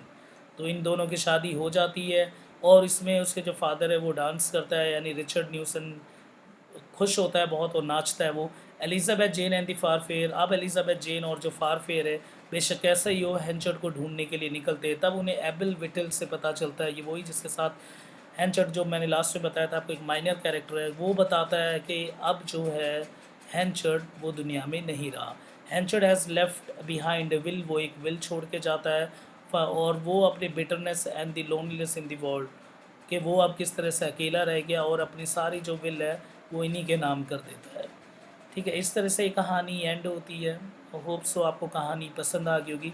इसमें काफ़ी डिटेल्ड में मैंने करवाया है, बाकी इसका फर्दर डिटेल तो आपको फाइनली नॉवेल से ही मिलेगा, जहाँ आप लाइन टू लाइन कर सकते हो। वो भी एक अच्छी आदत है, पर फिर भी क्योंकि एग्ज़ाम पर्सपेक्टिव से होता है, कईयों से नहीं हो पाता। ठीक है, तो यहाँ पे आपका ओवरऑल सारे माइनर कैरेक्टर और मेजर कैरेक्टर एक एंड में काफ़ी, या स्किमिंगटन जैसे भी प्रोसेस इसमें कवर हो चुके हैं, तो डरने की बात नहीं है, आपके पास समरी बिल्कुल एग्जैक्ट वे में है। अब हम इसके अलग अलग क्वेश्चंस को करेंगे, देखेंगे क्या है और क्या क्या सोर्सेज है इससे कनेक्टेड। अब देखो आपको ही देखना है, आपको मेन तो कहानी काफ़ी सिंपल थी। सेल्फ डिस्ट्रक्शन का कंसेप्ट आपको दिख ही गया होगा। सेल्फ डिस्ट्रक्शन किस वे में हम कह सकते हैं? एक तो सबसे पहले माइकल हेंचर्ड है, उसने ही मिनिस्टर को रखा था, किसको? फारफेयर को, और उसी ने उससे बिज़नेस पूरा जो है वो छीन लिया। तो यहाँ पे सेल्फ डिस्ट्रक्शन का एक तो हमारे पास हैंचर्ड के थ्रू हम सेल्फ डिस्ट्रक्शन देख सकते हैं, बिल्कुल सही। और एक एलिजाबेथ जेन है ना, दोनों बाप बेटी ये कहीं ना कहीं सेल्फ डिस्ट्रक्टिव जोन पे ही खड़े थे। एलिजाबेथ जेन ने भी कहीं ना कहीं सेल्फ डिस्ट्रक्शन करा था, पर एट दी एंड वो हैप्पी एंडिंग हो गई उनकी, कि उसकी शादी हो गई थी फारफेयर से। पर अगर लुसेटा नहीं मरती तो फिर उसके साथ तो धोखा हो गया था। तो ऐसे ही डोनाल्ड फारफेयर का जो प्लान था, उसका मारना वारना, हेंचर्ड का अल्कोहलिज्म और वो जेलस टेम्पर, ये सारा सेल्फ डिस्ट्रक्टिव के कुछ कुछ साइंस है जो इस पूरी कहानी में मूव कर रहे हैं। और सेल्फ डिस्ट्रक्शन एक ट्रेजेडी प्लॉट करती है, किसके लिए? द मेन कैरेक्टर यानी हेंचर्ड के लिए। बाकी आप लाइंस देख लेना, इसमें से वही सारी बातें लिखी होंगी। ये एक और एंगल से समझा रखा है किस तरह से डायरेक्टर्स के सेल्फ डिस्ट्रक्शन ही इसमें देखने को मिलता है ना। लुसेटा मैरिज द फारफेस सीक्रेटली, वही सारी कहानियाँ है। बस आपको बस ये ध्यान रखना है कि सेल्फ डिस्ट्रक्शन इसमें एक सबसे बड़ा वो था, ठीक है। और आईडी जैसे कंसेप्ट को भी रखा है, सोशल आइडेंटिटी, है ना, सोशल आइडेंटिटी जैसे कंसेप्ट को भी इसमें याद रखना आपको। सिगमंड फ्रॉइड का कंसेप्ट है एक सोशल आइडेंटिटी, जिसे ईगो एंड सुपर ईगो, ये तीन है। एक सोशल एक आइडेंटिटी होती है हमारी समाज में, अगर वो आइडेंटिटी थ्रैश हो जाए तो इंटरनल कॉन्फ्लिक्शन का एक निकल के आता है, ठीक है। इंटरनल कॉन्फ्लिक्शन का मतलब माइंड टू हार्ट कॉन्फ्लिक्शन, एक तरफ माइंड और एक तरफ हार्ट। ये कॉन्फ्लिक्शंस जो होती हैं वो किसी भी कैरेक्टर के अंदर आ जाए अगर वो, तो वो उसका सेल्फ डिस्ट्रक्शन अपने आप ही तय कर देती हैं, ठीक है। तो एक दो स्टेप आपको आगे और लिखना पड़ेगा कि आप यहाँ पे आईडी कंसेप्ट लिख सकते हो सिगमंड फ्रॉइड का। आईडी मींस एक आईडी है, जैसे कि मेरी आईडी मैं आपको पढ़ा रहा हूँ एज एन अभी यहाँ पे टीचर की, आपकी एज एन स्टूडेंट की, उस तरफ पढ़ रहे हो आप, ठीक है। एक सोशल आइडेंटिटी होती है, हर एक का सोशल टैग होता है, और एक ही ईगो और सुपर ईगो जो कंसेप्ट होता है वो हम, ये आपको ज़्यादा नहीं ध्यान रखना इतना, क्योंकि इतना डिटेल में नहीं जाना, पर हाँ सोशल आइडेंटिटी का कंसेप्ट आपके पास है। अब ये सोशल आइडेंटिटी जैसे ही थ्रैश हो जाती है, अगर किसी की सोशल आइडेंटिटी ही डिसॉल्व हो जाए तो फिर उसके अंदर माइंड और हर्ट जैसे कॉन्फ्लिक्शन आने शुरू हो जाते हैं, और यहीं से वो जो है वो उसकी जो डिटेरियोरेशन है, उसका जो डिस्ट्रक्शन है वो शुरू हो जाएगा। तो जैसे आईडी जैसे कंसेप्ट को भी सेल्फ डिस्ट्रक्शन जोन पे आप डाल सकते हो आंसर राइटिंग में। आगे फैमिलियल, दिस इज अगेन बहुत ही सिंपल है। फैमिलियल देखा होगा, रोमांटिक लव, इसमें क्वेश्चंस भी ज़्यादा आने के चांसेस नहीं है, पर हाँ एक बार थोड़े गो थ्रू हो जाना, ठीक है। बस ज़्यादा पीछे का सेल्फ डिस्ट्रक्शन का याद रखना, इसकी कंडीशंस जरूर याद रखना कि आईडी डिज़ोल्व होने के बाद सेल्फ डिस्ट्रक्शन जोन पे जो है वो कोई भी खड़ा हो सकता है। और ये काफ़ी सीन में दिखाया गया है, जैसे मैंने बताया कि बार बारी जो है वो हेंचर्ड मूव कर रहा था सुसाइड के अटेम्प्ट के लिए, और काफ़ी यहाँ पे जो कैरेक्टर्स हैं वो सेल्फ डिस्ट्रक्शन उनके अंदर देखने को मिल रहा था। ये बार बारी आईडी डिज़ोल्व होने की, क्योंकि देखा होगा स्किमिंगटन करवाया जा रहा था, वो क्या था स्किमिंगटन, एक तरफ से उनकी आईडी को ही रिवील किया जा रहा था। अब जो सोसाइटी में जो आईडी है, बिज़नेस का थ्रैश होना, बिज़नेस का ख़राब हो जाना और बिज़नेस का ख़त्म होने के पीछे वजह क्या है, सोशल आइडेंटिटी। जो आइडेंटिटी एक मेयर से की जाती है, वो आइडेंटिटी जब उसकी रिवील होगी तो सोसाइटी ने उस तरह की वैल्यू देनी बंद कर दी, ठीक है। तो उसको बहुत ध्यान से आपको लिखना है इस आईडी कंसेप्ट को सिगमंड फ्रॉइड के कंसेप्ट से। सिगमंड फ्रॉइड एक बहुत ही फेमस साइको एनालिसिस के फादर कहलाते हैं, ठीक है। इनके कंसेप्ट कैसे, जैसे अनकॉन्शियस, कॉन्शियस, सेंसर, ये सारा इन्हीं का कंसेप्ट है। जैसे कि अनकॉन्शियस और कॉन्शियस, कॉन्शियस यानी जो हम जो देख सकते हैं that is the conscious, unconscious यानी जो हमारे दिमाग के पीछे है, और इनके बीच में सेंसर लगा होता है। जैसे कि आप जो सब कुछ देख रहे हो, अभी पढ़ रहे हो, ये सब आपका कॉन्शियस लेवल है। अनकॉन्शियस लेवल में यानी जो आपके दिमाग के अंदर चलता रहता है, पर वो दुनिया के आगे नहीं होता। अगर ये जैसे कि मान लो अगर मैं ये बनाता हूँ, ये मैंने बोल दिया कॉन्शियस का, ये बोल दिया मैंने अनकॉन्शियस का। अनकॉन्शियस का लेवल जितना आगे बढ़ता जाएगा, ये उतना ही ज़्यादा खतरा बिल्ड कर सकता है, और ये सेंसर को ब्रेक कर देता है। बीच में सेंसर होता है, सेंसर ब्रेक होने के बाद ही ऐसे कंडीशन सुसाइड जैसे अटेम्प्ट को किया जाता है। और यहाँ पे कैरेक्टर्स में साफ देखने को मिल रहा है, बहुत जगह अनकॉन्शियस लेवल जो है वो इस तरह से डार्क कंसेप्ट में आ गया था कि उसने सेंसर को ब्रेक करके बारबरी सुसाइड जैसे अटेम्प्ट पे हैंचर्ड को लाके खड़ा कर दिया था। ये कंटिन्यूएशन सिंपल सी बात है ना, इस पे ज़्यादा इंपॉर्टेंट नहीं है, जैसे कि मैंने अभी आपको बताया। अब यहाँ पे सब ये है कि loyalty is defining an aspect of the Elizabeth Jane और सुसैन, बिल्कुल सही। ये दोनों कैरेक्टर बिल्कुल परफेक्ट ग्राउंड पे लॉयल दिखाने, इसमें कहानी में साफ तरीके से आप देख सकते हो, ये दोनों कैरेक्टर ही इसको लीड कर रहे हैं लॉयल्टी टू ड्यूटी। दोनों लॉयल थे बिल्कुल, और इसके बाद जो है कमिटमेंट, जो बात हेंचर ने कमिट किया था उसको उसने फुलफ़िल भी किया एंड में। और जो उसका कमिटमेंट था 20 ईयर्स वाला भी, बेशक वो अल्कोहल का हो, वो भी कमिटमेंट पूरा यहाँ पे रखा गया। अब ये जो नेक्स्ट स्लाइड है, ये ह्यूमैनिटी हमेशा आनी ही आनी है, ह्यूमैनिटी जैसे कंसेप्ट को ये आप किसी भी कैरेक्टर के थ्रू देख सकते हो। अगर मैं हेंचर को उठाता हूँ और यहाँ से अगर मैं ह्यूमैनिटी को देखूँ तो बिल्कुल सही। बेशक एलिजाबेथ जेन, जब रियलिटी में पता चला, जब रियल सामने आया कि एलिजाबेथ जेन जो है उसकी बेटी नहीं है, तो बीच में ऐसा लग रहा था कि हाँ वेंचर जो है इसको जाने देगा, पर नहीं है। एट दी एंड हमें पता है ह्यूमैनिटी बिल्कुल एंड में आई, और यही होता है, this is called again the homocentric idea भी। कुछ भी हो, हम सब ह्यूमन हैं, और बाय हर्ट हम जो करते हैं that is really that makes us the human. तो यही जो ह्यूमैनिटी है वो इस पूरे में मूव कर रही है, और नेचर का भी दिखाया गया, हैंचर का नेचर मूव कर रहा था, पर इस चीज़ को जो ड्रिफ्ट कर रही थी, जो मूव कर रही थी, that is the humanity. Humanity ने ही नेचर को कहीं ना कहीं लीड किया है इसमें। और ये जो ह्यूमैनिटी होती है वो हर एक के अंदर होती है, पर हाँ किसी में देर में हो सकती है, किसी में जल्दी हो, पर स्टिल ह्यूमैनिटी तो आएगी ही, ठीक है। ह्यूमन एसेंस और ह्यूमन ग्राउंड आएगा, यही तो होमोसेंट्रिक है, यही तो रेनेसा है जो स्टार्टिंग से हम करते आ रहे हैं, दैट रेनेसा। और इसी से ही हम थियोसेंट्रिक से होमोसेंट्रिसिज्म में आए थे। थियोसेंट्रिक और होमोसेंट्रिसिज्म के आना यही रेनेसा है, ये मॉडर्न रेनेसा है। नेक्स्ट हमारे पास है, तो आपको पता है हेंचर्ड को लेके ये दी पास इन दी फॉरगिवनेस। ये नॉर्मली कोई इसे देख सकता है, अगेन लुसेटा को भी लेके भी ये दी पास इन दी फॉरगिवनेस। और एबल विटल एक माइनर कैरेक्टर है, फिर भी इंपॉर्टेंट, बेशक हेंचर्ड ने कैसे ट्रीट किया हो, लास्ट में भी वो हेंचर्ड के बिल्कुल साथ रहा हो। ठीक है, बिल्कुल साथ रहा था वो लास्ट में भी। और एलिजाबेथ जेन का भी है, क्योंकि एलिजाबेथ जेन फारफेर से नफरत करती थी, जब उसे पता चला उसने धोखा दिया, पर फिर भी उसने एंड में फारफेर से शादी करी। तो काफ़ी कैरेक्टर्स ने, बेशक मेजर कैरेक्टर हों चाहे माइनर कैरेक्टर हों, इस थीम को काफ़ी ने मेंटेन करा, यानी पास्ट और फॉरगिवनेस को। बाकी इस नावल के अगर कैरेक्टर्स को, जैसे कि हम नॉर्मल देखते हैं, इसमें देखो character the mayor of the Caster is the life and the death of a man. और द कैरेक्टर, जो कैरेक्टर है हमारे पास इसमें नीदर गुड और नॉर एविल, यानी एक न्यूट्रल ग्राउंड पे सेट कर रखा है किसी भी कैरेक्टर को। अगर आपको देखते हो, अगर जैसे कि स्टार्टिंग में हैंचर्ड किसी भी तरह का कैरेक्टर था, बट एट दी एंड वो इमोशनल ग्रैब कर लेता है। ये देखा होगा आपने कि किस तरह से इमोशनल सेटअप आ जाता है रीडर के अंदर, जो भी इसे पढ़ेगा उसको क्लियर हो जाएगा कि ठीक है कि हाँ, जो हैंचर्ड है हम एक तरह से एबल कैरेक्टर नहीं कह सकते। और ऐसी एलिजाबेथ जेन और ऐसी सुसैन, ऐसी फारफेयर और सेम फॉर द लुसिटा, सारे कैरेक्टर जो है एट दी एंड कॉम्प्लेक्स है एक तरह से डिज़ाइन करना कि ये सब जो है एविल कैरेक्टर है या फिर गुड कैरेक्टर है। तो कैरेक्टर के पॉइंट पे अगर इसे सेट करके देखते हैं अगर हम, तो न्यूट्रल ग्राउंड पे सारे कैरेक्टर को जो है वो इसमें फिक्स किया गया है। सारे कैरेक्टर जो है वो न्यूट्रल ही मूव कर रहे हैं पूरे इस कहानी में। अब यहाँ से आपको काफ़ी सारे जो तो उसमें किस तरह से अटेम्प्ट करना है वो काफ़ी यहाँ पे मिल जाएगा। ठीक है, तो यहाँ से देखो इंपॉर्टेंट क्वेश्चंस हम कवर करेंगे, how to go through the different questions. और काफ़ी सारे पॉइंट्स होंगे, तो वो पॉइंट्स को नोट कर लेना आप, और बाकी उन्हीं सारे पॉइंट्स को जो है आपको आंसर में लिख के आना है। और इसके साथ साथ जो है काफ़ी, जैसे कि स्टार्टिंग किस तरीके से करें और स्टार्टिंग में हमें क्या लिखना चाहिए, वो सब भी इसमें आपको पूरा मिलेगा। एक जगह में मैंने बिल्कुल ब्लू से उसे हाईलाइट कर रखा है स्पेशली। तो कोई भी अगर क्वेश्चन हो, अगर जब काफ़ी लेंदी, जैसे कि 20 मार्क्स का आता हो या 16 मार्क्स का आता हो, तो आप स्टार्टिंग वहाँ की लाइन से कर सकते हैं, बहुत ही परफेक्ट है। ये इंपॉर्टेंट लेवल का है।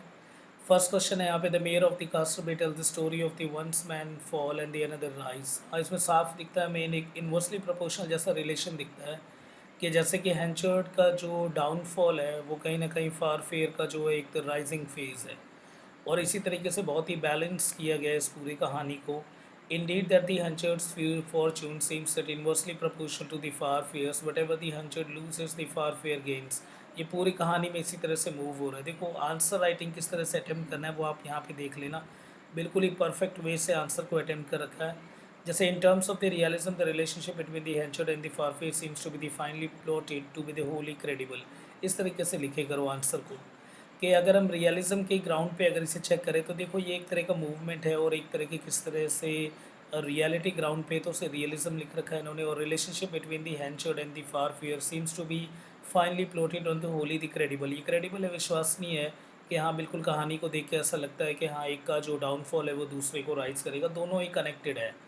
उसके बाद given the Farfrae charisma that we might believe that he succeed in the winning the heart of the Elizabeth Jane and even in the detracting from the Henchard's business of by winning the hearts of the citizen of the Casterbridge। इस तरीके से इसलिए मैंने एक specially यहाँ पे डाल रखा था कि आपको पता चल सके कि कैसे आंसर को लिखना होता है। कम से कम शब्दों में आपको बिल्कुल समरी के गो थ्रू भी होना है। ऐसा नहीं कि पूरी समरी लिख रही हो, एक ही चीज़ को बड़ा बड़ा के लिख रहे हो ताकि आंसर को लेंदी किया जा सके, ये नहीं। देखो इसमें किस तरीके से लिख रखा है इन्होंने, but is successful seduction of the Lucetta and the succession to the seat of the mayor is purchase of the Henchard's house. यहाँ पे देखो इतने से में ही पूरी कहानी को जो है वो समराइज कर दिया गया है। इसके बाद क्या है, जो भी क्वेश्चन में पूछा गया हो हमेशा उससे कनेक्टेड लिखना होता है। कभी भी इधर से उधर नहीं जाना, इधर उधर जाओगे तो काफ़ी नंबर वहाँ पे आपके डिडक्ट हो जाएंगे। ऐसे यहाँ पे देखो, hard is first priority indeed the relationship between the Henchard and the Farfrae carries the symbolic weight. ये देखो कितनी प्यारी लाइन लिख रखी है यहाँ पे, इस तरीके से लिखो। when they clash the disagreement represent a conflict between the age and the youth and the tradition and the innovation। ये सारे कंपैरिजन कर दिए हैं, जैसे कि देखो एज एंड यूथ पे, द ट्रेडिशन एंड इनोवेशन पे, इमोशन एंड द रीजन पे। ऐसे Henchard for example is the mayor of the town and they remain untouched by the scientific philosophical और द टेक्नोलॉजिकल एडवांसेज जो कि दूसरे में है। इस तरीके से दोनों को पैरेलल वे से मूव करवाया गया और दोनों को बिल्कुल ही सही तरीके से कनेक्ट किया। ज़्यादा वर्ड्स को, एक ही चीज़ को एक्सप्लेन करने के लिए मैक्सिमम बहुत ज़्यादा वर्ड्स यूज़ नहीं करे गए हैं, जबकि सिंपल सा है, टू द फैक्ट लिखना है। और किस तरह से देखो वर्ड्स को आगे पीछे करके बहुत ही अच्छी तरीके से सजा रखा है इन्होंने। Casterbridge exist is sort of the bubble, बहुत ही अच्छा वो है यहाँ पे, ठीक है। And the Henchard rules it accordingly. तो कास्टर ब्रिज एक तरह का एक सॉर्ट ऑफ बबल है और उस पर हेंचर्ड ने रूल करा, पर एक टाइम पे ये बबल जो है वो एक्सप्लोड हो जाएगा, ये एक तरह से फट जाएगा और उसके बाद इसको रूल कोई और करेगा, कोई और बिजनेस इसको यहाँ पे लीड करेगा, वो फार फेयर है। बस एक बार इस स्लाइड को रोको और यहाँ से मैं तो कह रहा हूँ इस पूरे आंसर को देख लो किस तरह से लिखते हैं, और बाकी जो जो इंपॉर्टेंट पॉइंट्स है उसको एक अलग जगह बिल्कुल नोट कर लो और उसी पॉइंट को एज इट इज़ वहाँ पे लिखा हो। यहाँ पे बिल्कुल ही आपको राइटिंग मटेरियल इस आंसर का बिल्कुल परफेक्ट है। यहाँ से जितने भी अगर आप आंसर मटेरियल अगर उठा सको तो उठा लो। अब चलते हैं सेकंड क्वेश्चन पे। अब इस वाले क्वेश्चन को देख के discuss the role of the coincidence in the novel. किस नॉवल में कोइंसिडेंस के सारे सीन देखने हैं। Many critic of the Hardy have argued that the astonishing coincidence throughout the mayor of the castle which make the story improbable and the unbelievable। ये जो coincidence है, कभी कोई कैरेक्टर एकदम से मिल रहा है कहानी के बीच में, कोई उसका कनेक्टिविटी नहीं है, पर फिर भी उस कोइंसिडेंस ने ही कहानी के कहते हैं जो प्लॉट है उसको स्ट्रेंथन किया है। स्टोरी तो ऊपर से मूव होती है पर प्लॉट क्या है, that mean the reason behind the story. अब वो जो स्टोरी के जो रीज़न है वो आपस में जो कनेक्टेड है जिस नट एंड बोल्ट से, that is again the coincidence. तो कोइंसिडेंस के ने बहुत अच्छी तरह से इसके पूरे जो फाइबर है उसको पूरा, या हम ये कह सकते हैं पूरी स्टोरी को जिस प्लॉट पे फैब्रिकेट किया गया वो जो फैब्रिकेशन है और जो उनके जॉइंट्स है, दैट इज़ द कोइंसिडेंस। अब यहाँ पे जो चैप्टर नंबर थर्ड है, Susan Henchard learns that her husband's whereabouts from the same formative women. देखो फॉर्मेटिव वुमेन बीच में एकदम से मिल गई, एक तो वो इन्होंने लिख रखा है। उसके बाद एंड में जो है न्यूसन आता है, उसका भी कनेक्टिविटी है पूरी कहानी में ताकि उस कहानी को आगे मूव करवाया जा सके। कोई भी कैरेक्टर जैसे एलिजाबेथ जेम्स फादर और उसके बाद एलिजाबेथ जो है वो लुसिटा से मिलती है, वो भी एक तरह का कोइंसिडेंस है।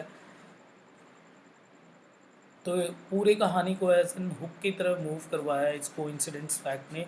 और विक्टोरियन नॉवलिस्ट जो है वो इसके ऊपर काफ़ी डिपेंड करते हैं क्योंकि इसमें कहीं ना कहीं विक्टोरियन कॉम्प्रोमाइज़ जैसे कंसेप्ट का यूज़ हुआ है। और ये विक्टोरियन कॉम्प्रोमाइज़ मैंने फर्स्ट स्लाइड में बिल्कुल स्टार्टिंग के इसमें ही समझा दिया था कि विक्टोरियन कॉम्प्रोमाइज़ क्या होता है। एक तरह का ये एक स्ट्रेस फैक्टर था कि कैसे हम जो है किस पे बिलीव करें। डार्विन की थ्योरी के बाद और भी काफ़ी चेंजेस आए, वो यहाँ पे कोइंसिडेंस के फैक्ट के थ्रू मूव करा गया इस कहानी को।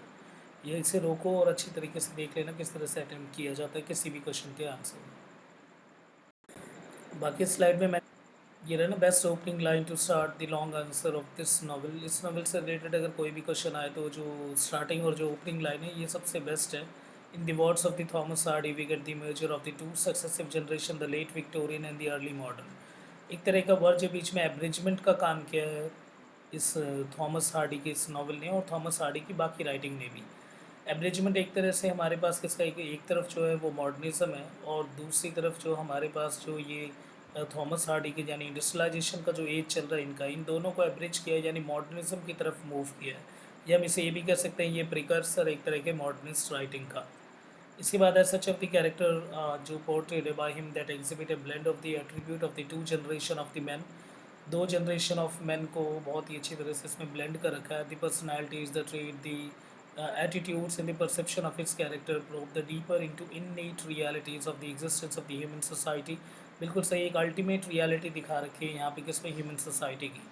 उसके बाद there exist the cruel and the vindictive behaviour and the reaction of the man and the women and the malicious instinct in every age and the era. ये काफ़ी जितनी भी ये लाइन्स है ये काफ़ी बढ़िया लाइन है, ठीक है, इनको कहीं पे भी आप लिख सकते हो। वैसे अगर ओपनिंग अगर आप इससे करोगे तो बहुत ही बेस्ट मानी जाएगी, ये मत लिखना बीच में, ठीक है, this paper. or but that attempts to examine the pessimistic of the Wessex world and the hard is the mayor of the Castlereagh. The discussion here about the claim that the real tragedy, ये भी मत लिखना the discussion. It means that the real tragedy of the novel descend down the owing to the presence of the inherent evil. तो ये काफ़ी जितने भी यहाँ पे लाइन्स हैं इन सभी लाइन्स को आप याद भी कर सकते हो। बाकी यहाँ से आप जो भी आपको बेस्ट लाइन लगे उसको आप लिख के आना। वैसे तो ये सारी लाइन्स जो हैं काफ़ी बेस्ट है क्योंकि ओपनिंग लाइन आपको जो भी लॉन्ग आएंगे आपके पास आंसर राइटिंग के लिए, तो ओपनिंग लाइन आप यहाँ से लिखोगे तो बेहतर होगा इस बार इसमें। अब यहाँ से जो नेक्स्ट क्वेश्चन आ सकता है वो ये आ सकता है जैसे कि evil in the hard is mayor of the cast bridge.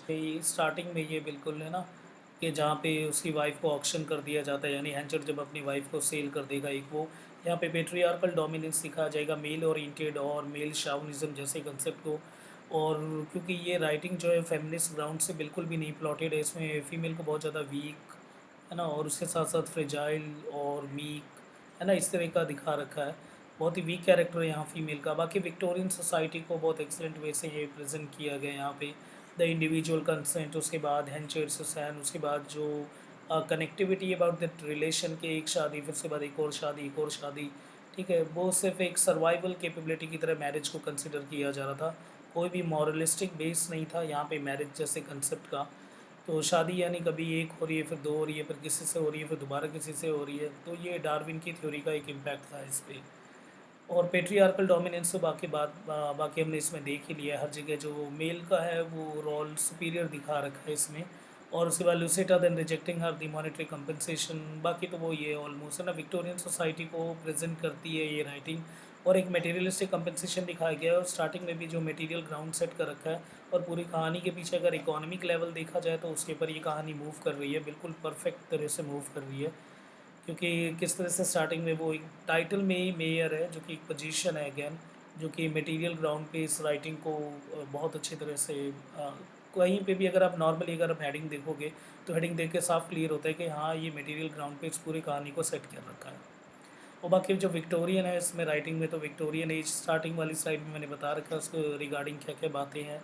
और विक्टोरियन एज में एक सबसे मेन जो है वो विक्टोरियन कॉम्प्रोमाइज़ जैसा कंसेप्ट है। जिस वजह से यहाँ पे कहानी में कहीं ना कहीं आपको ग्लिचेस देखने को मिल रही है, वो इसी की वजह से है। बाकी सारे हमारे पास सोशल लेवल का ही तो उसमें ये दिखा रखा है, जैसे probably the greatest is the humanity, the bidding of the sales phone wife, ही वही से वाइफ वाला सेलिंग वाला आ रखा है। इसके बाद हार्डी ने इंक्लूड करा that plot to tell that the social sense in which the man of the Victorian society were engage and reformer. उसके बाद किस तरह से जो मैन हैं विक्टोरियन एज के, उनके पर भी एक तरह से सटायर और एक आयरॉनिकल थीम है। और थॉमस हार्डी आयरनी को प्लेस करने में नंबर वन माने जाते थे। ठीक है, उसमें नहीं कि नोबल राइटिंग में विक्टोरियन एज में, ऐसे नहीं कि सभी राइटरों में नंबर वन, कि हाँ उनका बहुत ही अच्छी पकड़ थी कि इसमें आयरनी प्लेस करने में। उसमें आयरनी हमें दिख रहा है कि आयरनिकल टच है, जो सोशल सेंस को दिखा रखा है, मेन को दिखा रखा है, द विक्टोरियन एज। ये कि इसमें देखो सबसे पहले ये देखना है that Hardy also touches upon the issues of the female nuisance and the critical the communal level of the Victorian society. इसमें देखो फॉर्मेटिव वुमेन को भी दिखा रखा है। उसके बाद the female nuisance that yet included in his plot to make his reader realise it on lawful significance and the fact that the such evil practices in the society need to be strictly prohibited by the law. कि जो evil practices चल रहे थे वो खुलेआम चल रहे, जैसे जो फॉर्मेटिव वुमेन है वो, और जो अल्कोहल है इसमें सा कैसे टेंट लगा के अल्कोहल को बांट रहे थे। उसके बाद जो फीमेल है वो अल्कोहल को सर्व कर रही है, और इससे अगेन कोई भी लीगल एक्शंस नहीं चल रहे उस समय। तो ये कहीं पर के ट्रेसेस है, हमें एक बैकग्राउंड को यहाँ पे देख सकते हैं विक्टोरियन एज के बैकग्राउंड को। एक तो मेल डोमिनेंस, ऊपर से सोसाइटी में जो रूल्स रेगुलेशन है काफ़ी ज़्यादा मतलब लगा ही नहीं रखे एक तरह से, ना के बराबर, जिसका इम्पैक्ट इस राइटिंग में कोई भी देख सकता है इस राइटिंग में से। अफर्मेटिव वुमेन खुलेआम में घूम रही है, और जो अल्कोहल है वो साफ सर्व किया जा रहा है। और उसके बाद ऑक्शन जैसे कंडीशन के ऊपर भी कहीं पे भी हमें कोई लीगल इसमें कहीं पे भी दूर दूर तक लीगल का कोई कंसेप्ट देखने को नहीं मिल रहा है इस वाली राइटिंग में। तो यानी यहाँ पे मॉरल ऑब्लिगेशन और मॉरल जैसे कंसेप्ट के ऊपर एक बोल्ड क्वेश्चन उठाया गया है हार्डी के द्वारा। और इसमें जो एवल ऑफ द सुप्रीमेसी, जैसे कि विक्टोरियन मैन को जो एवल ऑफ सुप्रीमेसी का वो माना जा सकता है इसमें, कि जो विक्टोरियन मैन है कि किस तरह से फीमेल को जो है ऑक्शन किया जा रहा है। तो वही सारी बातें हर उसमें, बस आपको ये देखना है कि द एवल ऑफ सुप्रीमेसी, हाँ ये वाला कंसेप्ट भी है इसमें। बस अपने वो जो टाइटल है उसको देखो, और बाकी तो आंसर तो सबके ऑलमोस्ट एक जैसे ही लगते हैं। ये वाली जो स्लाइड है, ये इस टाइटल को भी लिखा होगा तो काफ़ी नंबर आपको अच्छे मिल जाएंगे यहाँ पे। क्योंकि फर्स्ट थिंग है यहाँ पे इन्फर्नल ट्रायंगल्स, यानी जो ट्रायंगल जिस तरह से यहाँ पे बिल्ड हो रही है रिलेशन का, और एक ट्रायंगल डिसॉल्व होता है तो दूसरा ट्रायंगल बन जाता है, फिर वो ट्रायंगल अगर डिसॉल्व होता है फिर तीसरा ट्रायंगल बन जाता है। और इस तरह से ये जो ट्रायंगल का फॉर्मेशन है इसी को बोला जाता है इन्फर्नल ट्रायंगल्स। जो पैटर्न ऑफ कॉन्फ्लिक्ट्स है वो लगातार ट्रायंगल को फॉर्म कर रहे हैं। अब इसीलिए इसको कई बारी मॉडर्न एडिपस भी कई क्रिटिक्स ने कहा it's again the modern Oedipus in terms of relation not war, है ना, वॉर की कंडीशन पे नहीं बोला गया, रिलेशन और लव के गेम में ये एक तरह का मॉडर्न एडिपस है। As lonely and the silent the trio of the laborer and the wife and the baby Truge, starting में ये इन तीनों का वो बनता है ट्रायंगल। उसके बाद देखो माइकल हैंचर, द वाइफ सुसैन और उनके बेबी यानी एलिजाबेथ। और ये ट्रायंगल जो है वो कन्फ्रंटेशन से ये ट्रायंगल डिसॉल्व हो जाता है, फिर एक नया आएगा जिसमें न्यूसन आ जाएगा, दैट न्यूसन, उसके बाद सुसैन, उसके बाद चाइल्ड, एक नए तरह का फिर से एक ट्रायंगल बन गया। और इस तरह से ट्रायंगल जो है वो बने जा रहे हैं और साथ साथ वो ट्रायंगल डिसॉल्व होता जा रहा है। और ये जो ट्रायंगल है ये लव के बेस के ऊपर यानी लव स्टोरी के ऊपर ये जो ट्रायंगल है ये फॉर्म हो रहा है। और इस तरह से ये ट्रायंगल का फॉर्मेशन और उनका डिसोल्यूशन जो है इसको एक तरह का एडिपस और मॉडर्न एडिपस के उसमें लेके जाता है, ठीक है, इस राइटिंग को। और the mayor of the succession the ritual configured by the edible triangle, और ये एडिपल ट्रायंगल का फॉर्मेशन हो रहा है, ठीक है। और बाकी एडिपस जो है एडिपल ट्रायंगल का फॉर्मेशन, जैसे कि मेन कैरेक्टर तो हमारे पास वो ये, पर वो कैरेक्टर जो है वो इधर से हट जाता है, फिर कोई और character as an main character का रोल प्ले करना शुरू कर देते हैं। इस तरह से ये है, तो आपको कुछ नहीं करना, एक रिलेशन में ये दिखा देना और सेकंड वाले में माइकल हेंचर को हटा के यहाँ पे आप इसको प्लेस कर सकते हो यानी न्यूसन को। फ़िलहाल तो इस तरह का कोई क्वेश्चन नहीं है क्योंकि बहुत बहुत ही हाई लेवल का है ये, पर ये स्लाइड को मैंने स्पेशली ऐड कर रखा है ताकि आप किसी आंसर उसमें आप स्पेशली लिख के आ सको कि हाँ एक इन्फर्नल ट्रायंगल का कंसेप्ट भी है इसमें, triangle formation of the love on the basis, और ये इसका डिसोल्यूशन दूसरे एक ट्रायंगल को फॉर्म कर रहा है। इसके बाद सेगमेंट फ्रूट का भी दो कंसेप्ट है जैसे कि मिमेटिक डिज़ायर, वो नेक्स्ट वाली स्लाइड में मैं आपको समझाता हूँ। देखो इस बार भी याद रखना है आपको, जो मिमेटिक डिज़ायर है, एक तो ये सेगमेंट फ्रूट का कंसेप्ट है। और क्योंकि आप स्टार्टिंग से इस वीडियो को देख रहे हो तो पता ही होगा सेगमेंट फ्रूट के बारे में, मैंने लास्ट में भी अभी इस वाले इसमें बताया था, आई थिंक 7th या 8th स्लाइड में। सेगमेंट फ्रूट, साइको एनालिसिस, उसके बाद कंसेप्ट ऑफ सोशल आइडेंटिटी, ये सब कुछ। अब देखो मिमेटिक डिज़ायर का सिंपल मतलब यहाँ पे क्या होता है, जैसे कि ये पर्सन ए है, हमारे पास ये बी है और ये सी है। अब मान लो ए पहले इसके साथ कनेक्टेड था, यानी इस ए जो है वो फाइनली बी को लव करता था। उसके बाद जो है अब इसका जो लव है वो अब उतना ज़्यादा नहीं रहा। उसके बाद जब सी ने इसे और ज़्यादा लव करना शुरू कर दिया तो ए के अंदर जो है वो डिज़ायर आ गया कि मैं भी अब इसे उतना ही करूँगा। अब ए बी सी की जगह हम इसको बिल्कुल रख सकते हैं, यहाँ पे आप रख दो लुसेटा, यहाँ पे हम रख देते हैं हैंचर्ड, और यहाँ पे हम फाइन रख देते हैं फारफेयर को। पहले जो है हैंचर्ड और लुसेटा के बीच में रिलेशन था, बिल्कुल सही। उसके बाद जब वो हैंचर्ड का जो है दोबारा से हैंचर्ड जो शादी कर लेता है किसके साथ, अपनी फर्स्ट वाइफ के साथ यानी सुसैन के साथ, और फिर लुसेटा अकेली हो जाती है। फिर लुसेटा और जब फारफेयर को उसमें आ जाती है तब हैंचर्ड का मन दोबारा से लुसेटा की तरफ आ जाता है, और इस वजह से नहीं क्योंकि फारफेयर उसे इतना कर रहा है तो पक्का उसमें कुछ ना कुछ होगा। इसी तरह को मिमेटिक डिज़ायर बोलते हैं, जब कोई और अगर उसी को प्यार करने लग जाए तब जो है जो पहले वाला जो है उसमें उससे भी ज़्यादा वो जागने लग जाती है, this is called mimetic desire, जो कि इसमें एक परफेक्ट है। और उसके साथ कन्फ्लिक्चुअल इमिटेशन है। कन्फ्लिक्चुअल इमिटेशन का मतलब क्या है, काफ़ी कन्फ्लिक्शंस है इस कहानी में। एक जैसे कोई से भी सीन को लेके कन्फ्लिक्ट हो रहे हैं और कन्फ्लिक्ट के थ्रू ये कहानी जो है मूव कर रही है। जैसे लुसिटा को लेके कन्फ्लिक्शन है, फिर उसके बाद एलिजाबेथ जेन को लेके कन्फ्लिक्शन है हैंचर्ड और उसके बाद न्यूसन के बीच में। ऐसे सुसैन को लेके स्टार्टिंग में कन्फ्लिक्शन था हैंचर्ड के बीच में और न्यूसन के बीच में। तो ये जो कन्फ्लिक्शन है, कन्फ्लिक्शन, इमिटेशन और मिमेटिक डिज़ायर, इसने इस कहानी को आगे की तरफ मूव करा है। और ये सब जो है कहानी के एज एन स्पाइन की तरह ये काम करते हैं। तो आपको बस वहाँ पे ये लिख के आना है जैसे सिगमंड फ्रूड का कंसेप्ट मिमेटिक डिज़ायर और जो कन्फ्लिक्चुअल लिमिटेशन है वो इस कहानी में परफेक्ट तरीके से बहुत ही अच्छी तरह से ग्रूव कर रखा है बाय हैंचर्ड, सिटा और उसके साथ साथ अफारफेयर ने। अब ये जो साइलेंस का, इसीलिए मैंने कहा था कि इसमें काफ़ी आपको ऐसे पॉइंट्स मिलेंगे जिसको आप आंसर में लिख के आ सकते हो और स्कोर बहुत ही अच्छे आएंगे, ठीक है। तो नरेटिव साइलेंस का मतलब क्या है इसमें, तो पहले ये समझो कि नरेटिव साइलेंस का मतलब है वो कहानी में वो आपको जो सीन है, जैसे कि 18 ईयर का स्पैन जो था वो उस कहानी में हमें पता ही नहीं चलता उस 18 ईयर में हुआ क्या। फिर कहा उस वो जो 18 ईयर का जो स्पैन है उसकी कुछ कुछ बातें जो है वो कहानी के मेन पार्ट में आके कनेक्ट होना शुरू हो जाती है। जैसे कि 18 ईयर तक हमें नहीं पता होता कि ये जो न्यूसन और एलिजाबेथ जेन जो ये है कौन, पर लास्ट में जब लेटर के थ्रू पता चलेगा, लेटर के थ्रू ये जो 18 ईयर का स्पैन है फिर से कनेक्ट हो गया मेन स्टोरी में। तो ये जो है इसी को हम बोलते हैं एक तरह का नरेटिव साइलेंस, यही है नरेटिव साइलेंस हमारे पास। और सेकंड जो है हमें लूसिटा के साथ भी नरेटिव साइलेंस देखने को मिला, जब वो बीच में गायब हो गई थी उस कहानी से, फिर दोबारा से वो जब कनेक्ट हुई तो वो जो बीच का जो टाइम्स जो था हमारे इस कहानी में वो भी एक तरह से नरेटिव साइलेंस में ही मूव करेगा वो भी। उसके बाद हमारे पास एक न्यूसन है, जो न्यूसन भी बीच में खबर आई थी कि वो मर गया। उसके बाद वो कहाँ पे था, क्या-क्या हुआ, वो भी कहानी में गायब है। तो वो भी हमारे पास किसमें आ गया, वो भी आ गया हमारे पास किसमें, नैरेटिव साइलेंस में। किसी भी क्वेश्चन हमें सेट करना होता है from the female point of view, और जो फीमेल कैरेक्टर होते हैं बहुत इंपॉर्टेंट होते हैं, उसके थ्रू हमें देखना होता है कि यानी यहाँ पे एक तरह का फीमेल वॉइस और जो फेमिनिस्ट ग्राउंड है या पेट्रियार्कल डोमिनेंस को सेट किया गया। अब जैसे इस राइटिंग में पेट्रियार्कल डोमिनेंस को वो साफ देखने में मिलता है कि हमें यहाँ पेट्रियार्कल डोमिनेंस रखा गया, और जबकि फ़ीमेल को बहुत ही ज़्यादा वीक दिखाया गया इसमें। अब यहाँ देखो, the position of the women in the 19th century was a critical one, बहुत ही क्रिटिकल दिखा रखा है। बताया था मैंने कि इवन जो राइट्स थे फीमेल को वोट के लिए, वो भी 1922 में मिले थे, यानी 20th सेंचुरी में।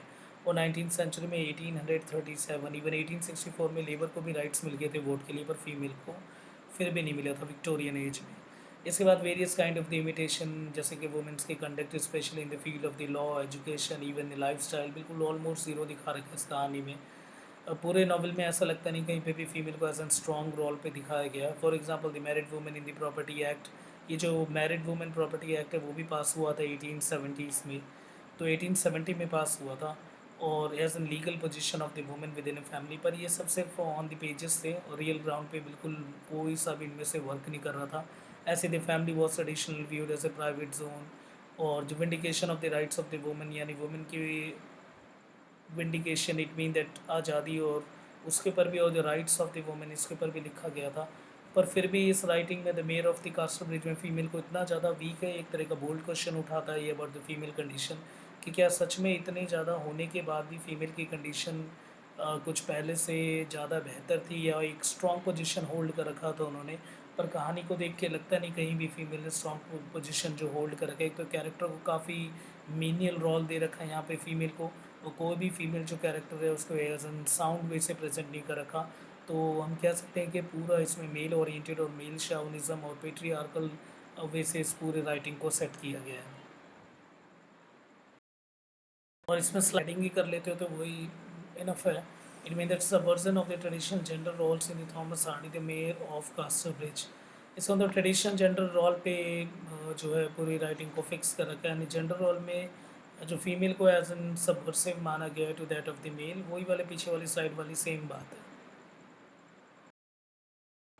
और ये वाला जो क्वेश्चन है ये एग्ज़ाम में ऑलमोस्ट आना ही आना होता है, जब भी ये नॉवल आता है तो इस वाले क्वेश्चन से तो मतलब ये वाला क्वेश्चन तो 100% आएगा। ठीक है, तो ये सबसे इंपॉर्टेंट क्वेश्चन है, यानी एंचर्ड एज ए ट्रैजिक हीरो। तो इसीलिए इसमें देखो इंट्रोडक्शन में आप ये लिखाना है, tragic hero refers to the protagonist जो continue suffer the tragic consequences despite of all the work. ये तो नॉर्मल सबको पता ही होगा, एक ट्रैजिक कंडीशन जनरेट होगा, उसके बाद ट्रैजिक के बिगनिंग कहाँ से हुई है, पूरी कहानी की स्टार्टिंग बता देना कहाँ से जो है वो ट्रैजिक की शुरुआत हुई। ठीक है, इसी तरीके से आगे मैंने पूरा स्लाइड बना रखा है, उसको एक बार रीड कर लेना, बाकी इसी वे से आपको लिख के आना है, बस हाँ हेडिंग मत डालना गलती से भी। ठीक है, इस तरह मत डालना introduction and the tragic beginning, इस तरह की हेडिंग कभी नहीं डालना चाहिए आंसर राइटिंग में। ठीक है, तो हेडिंग मत डालना, बाकी इस तरह से पैराग्राफ की तरफ मूव करवा देना, एक पैराग्राफ से दूसरे पैराग्राफ में चेंज कर देना, बस हेडिंग मत डालना। इसके बाद ये जो आपस में लड़ाई और जलन होना शुरू हो जाएगा, फिर सॉलिटेरियस पे है, कुछ कुछ कैरेक्टर्स जो हैं वो अकेले पढ़ने लग जाएंगे, फिर री फेलियर हो जाएगा यानी लव, उसके बाद एंड में superstition and including the tragedy, tragedy अपने एंड पॉइंट पे पहुंच जाएगी यानी क्लाइमेक्स पे। जो पॉइंट है इसलिए इंपॉर्टेंट है ताकि आपके पास एक तरह का ऑर्डर हो, जब पेपर में लिख रहे हैं तो ऐसा नहीं कि ये वाला जो है वो ऊपर लिख दिया वो बाद में लिख दिया, तो इस तरह से एक तरह का ऑर्डर मेंटेन रहे, इसीलिए हेडिंग ज़रूरी है। तो हेडिंग बस मन में याद रखना, बाकी आपको पैराग्राफ के फॉर्म में लिखना है कि हाँ पता होना चाहिए पहले ये वाला सीन लिखना है फिर ये वाला सीन लिखना है, इसलिए जो है हेडिंग के फॉर्मेट में यहाँ पे शो कर रखा है। फिर लास्ट काफ़ी सभी की ऑलमोस्ट डेथ ही हो जाएगी, 3-4 कैरेक्टर बचते हैं बस, और एंड में कंक्लूज़न। तो जो कंक्लूज़न है इसको एक अलग से उसमें लिखना है आपको, हेडिंग मत डालना कंक्लूज़न का भी, सिंपल एक अलग उसमें लिख देना। बाकी अगर जो आपको इसमें सबसे इंपॉर्टेंट लगता है उसे ब्लैक पेन से लिख सकते हो आप। बाकी कंक्लूज़न बिल्कुल लास्ट में एक अलग उसमें पैराग्राफ चेंज करके बिल्कुल लास्ट में लिखना है। तो कंक्लूज़न आप देख के यहाँ पे जो आपको यहाँ पे बिल्कुल बेस्ट मैंने वैसे पहले ही बहुत ही स्क्रूटनाइज वे में लिख रखा है। बाकी आपको एज इट इज़ अगर ये लिखना है तो आप ये भी लिख सकते हैं, से भी बहुत अच्छा क्वेश्चन जनरेट किया जा सकता है। ठीक है, एस्ट्रोब्रिज एक एरिस्टोटेलियन ट्रेजेडी का एक परफेक्ट एग्जांपल है। तो सबसे पहले आपको ये समझना पड़ेगा कि एरिस्टोटल एरिस्टोटल का एक फेमस वर्क है पोइटिक, है ना। इस पोइटिक में पूरा डिफाइन कर रखा है कि ट्रेजेडी क्या होती है और जो हीरो कैसे होने चाहिए और ट्रेजेडी को किस तरह से लिखना चाहिए, काफ़ी रूल्स हैं इसमें लिखे हुए। और उसी एरिस्टोटल के पोइटिक में एक एक टर्म है हमारे पास, हमर्शिया। जो हमर्शिया यानी यहाँ पे सिंपल आप लिख सकते हो HAMARTIA, हमर्शिया, ठीक है। अब हमर्शिया का मतलब क्या होता है, जो जो सेंट्रल हीरो जो होगा वो एक गलती करेगा, इट मीन्स कि वो सिंपल एक मिस्टेक करेगा जिसकी वजह से एक चीज़ जनरेट होगी, that is called reversal of Fortune. ठीक है, तो ये याद रखना आपको, reversal of Fortune, reversal of Fortune. तो एक सिंपल एक गलती करेगा, उस गलती की वजह से, और उस गलती का रिस्पॉन्सिबल, उस गलती के लिए रिस्पॉन्सिबल भी वही सेंट्रल हीरो होगा। और जैसे ही वो गलती करेगा, इसके बाद जो उसका पूरी किस्मत है, जो उसका पूरा फॉर्च्यून है, वो बिल्कुल पलट जाएगा, ठीक है। जैसा है वो उसके एक सीरियस मिस्टेक और एरर से वो पूरा जो है उसकी जो लाइफ है वो पूरी ही डिप्लोरेबल कंडीशन में और डाउन टोडन कंडीशन में पहुंच जाएगी। जैसे कि इसमें जो हैंचर्ड है, अब जो हैंचर्ड कैरेक्टर है वो हमारे पास उसका, अगर हम अगर हमर्शिया देखने की कोशिश करेंगे तो वो हमें कहाँ पे मिलेगा उसका हमर्शिया वाला फैक्टर, जब वो फारफेयर को एज एन मैनेजर रख लेता है। तो यहीं पे जो है वो एरिस्टोटेलियन ट्रेजेडी का कंसेप्ट ऑफ दी हमर्शिया जो एग्जैक्ट फिट होता है। तो वहाँ पे क्वेश्चन आ सकता है कि हमर्शिया के बेसिस पे एक्सप्लेन करो कि इस राइटिंग को। तो हमर्शिया सबसे इंपॉर्टेंट हो जाता है इसमें। उसके बाद इस ग्रीक वर्ड से लिया गया सिंपल हमर्शिया का मतलब it mean to miss the mark, यानी कोई गलती कर जाना। और ये जो एरर ऑफ जजमेंट है, जहाँ पे भी अगर एरर हो जाए और मतलब कि कोई जज ना कर पाए एक तरह से पर्टिकुलरली, तो इसकी वजह से जो सेंट्रल हीरो का डाउनफॉल होता है। ठीक है, इसमें ये ध्यान रखना है जो सेंट्रल हीरो होगा उसका डाउनफॉल होगा, और इसी हमर्शिया की वजह से कोई भी tragedy as an perfect tragedy मानी जाती है।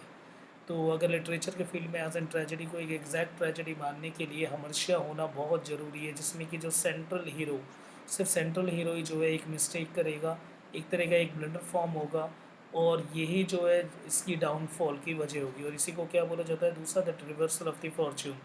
ठीक है, तो ये ध्यान रखना है आपको हमर्शिया। और जो ट्रेजेडी का जो मेन पार्ट है दैट इज़ कॉल्ड, जो ट्रेजेडी है उसका जो ट्रेजेडी किसी भी, अगर हम जो ट्रेजिक राइटिंग है उस ट्रेजिक राइटिंग में अगर जब तक हमर्शिया ना हो तब तक वो एज एन ट्रेजेडी कंसिडर नहीं की जाती अकॉर्डिंग टू अरिस्टोटल के पोइटिक्स से। तो ये इस पॉइंट को तो ज़रूर आपको लिख के ही आना है, अगर कोई भी अगर लंबा क्वेश्चन आता हो तो उसमें पक्का लिख के आना है दैट कंसेप्ट ऑफ दी हमर्शिया। ठीक है, बाकी मैंने यहाँ पे लिख भी दिया है, बाकी इन सब में वही लिखा हुआ है। अगर आप बाकी वो मैंने आगे वाले उसमें समझा दिया है, बस मीनिंग क्लियर होना चाहिए कि किसको कहते हैं हमर्शिया का मतलब क्या होता है, अरिस्टोटेलियन के कंसेप्ट के अंदर किस तरह से राइटिंग आती है। बस सीधा बाकी कैरेक्टर जो है वो उसको इससे डायरेक्टली कनेक्ट करना है आपको। इन सभी स्लाइड में वही बता रखा, आप रोक के आराम से देख सकते हो इसमें वो पूरी कहानी और कहाँ कहाँ पे एरिस्टोटल के कंसेप्ट है। कुछ माइनर कैरेक्टर पे भी वो हमर्शिया को फॉलो करवा रखा है इस वाले उसमें, पर स्टिल जो है हमर्शिया वो सेंट्रल कैरेक्टर से कनेक्टेड होना चाहिए, बस इस बात का ध्यान जरूर रखना है। ये स्लाइड भी उसी की, कल रोको और गो थ्रू हो जाना आप इस स्लाइड से।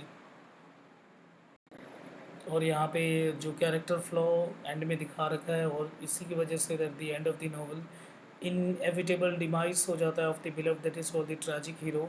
यहाँ पे ट्रैजिक हीरो का बहुत ही एंड में जो डाउनफॉल और डिमाइस है, इमोशनल भी है, साथ साथ हाँ वो बिल्कुल एक सर्टेन क्राइटेरिया जिस तरह का पोइटिक्स में लिखा हुआ है एरिस्टोटल के एज एग्जैक्ट वैसा ही है। तो एरिस्टोटेलियन हीरो हम कह सकते हैं इसमें, एज एन ट्रेजेडी का एरिस्टोटेलियन हीरो जैसा होना चाहिए वो मेयर ऑफ कास्टरब्रिज में हैंचर्ड उसका एक परफेक्ट एग्जाम्पल है। बाकी ये जो है सजेस्टेड इजी टॉपिक, इनके जो भी आंसर है जिस तरह से अगर आपको लिखना है तो लिख के सीधा टेलीग्राम पे पोस्ट कर देना। यहाँ पे मैं बता देता हूँ टेलीग्राम का अपना वो ये रहा लिंक है, सिंपल आपको ये सिंपल ये डालना है that feel that your wings, और वहाँ पे आ जाएगा टेलीग्राम पे, वहाँ पे आप आंसर लिख के भेज दो, बाकी मैं उसे क्रॉस चेक करके अगर कुछ उसमें गलती हो तो वो एग्जैक्ट आपको बता दूंगा। इसमें जितने भी क्वेश्चन हैं सारे इंपॉर्टेंट क्वेश्चन है, मैक्सिमम टाइम जो है ये क्वेश्चन रिपीट हुए हैं एग्ज़ाम में। जैसे कि फर्स्ट वाला है that himself as a determinist वाला question, is Henchard a tragic character, बहुत अच्छी तरीके से लिख सकते हो, सब कुछ मैंने ऑलरेडी एक्सप्लेन कर रखा है इसमें। और सिमिलैरिटी बतानी है एलिजाबेथ जेन एंड द फारफेयर में, ढूंढ लेना बहुत सिंपल है। और उसके बाद is Henchard A sympathetic character, हाँ बिल्कुल एंड में लगता है कि उसका इमोशनल उस वे से। और जब हम वर्षिया के बाद देखने को जो कैरेक्टर मिलेगा तो हमें लगता है यस कि जो हेंचर्ड है is really a sympathetic character. बाकी आपको जिस वे में से अटेंड करना है उस तरीके से लिखना, बस हेडिंग वेडिंग मत डालना, और कंक्लूज़न में भी कंक्लूज़न लिख के हेडिंग मत डालना बस। और जो भी है इसको सीधा टेलीग्राम पे पोस्ट करना है आपको। यहीं पे ये हमारी जो कहानी है वो ख़त्म हो जाती है। काफ़ी डिटेल्ड वे में हमने हो तो आप नीचे कमेंट ज़रूर कर सकते हैं।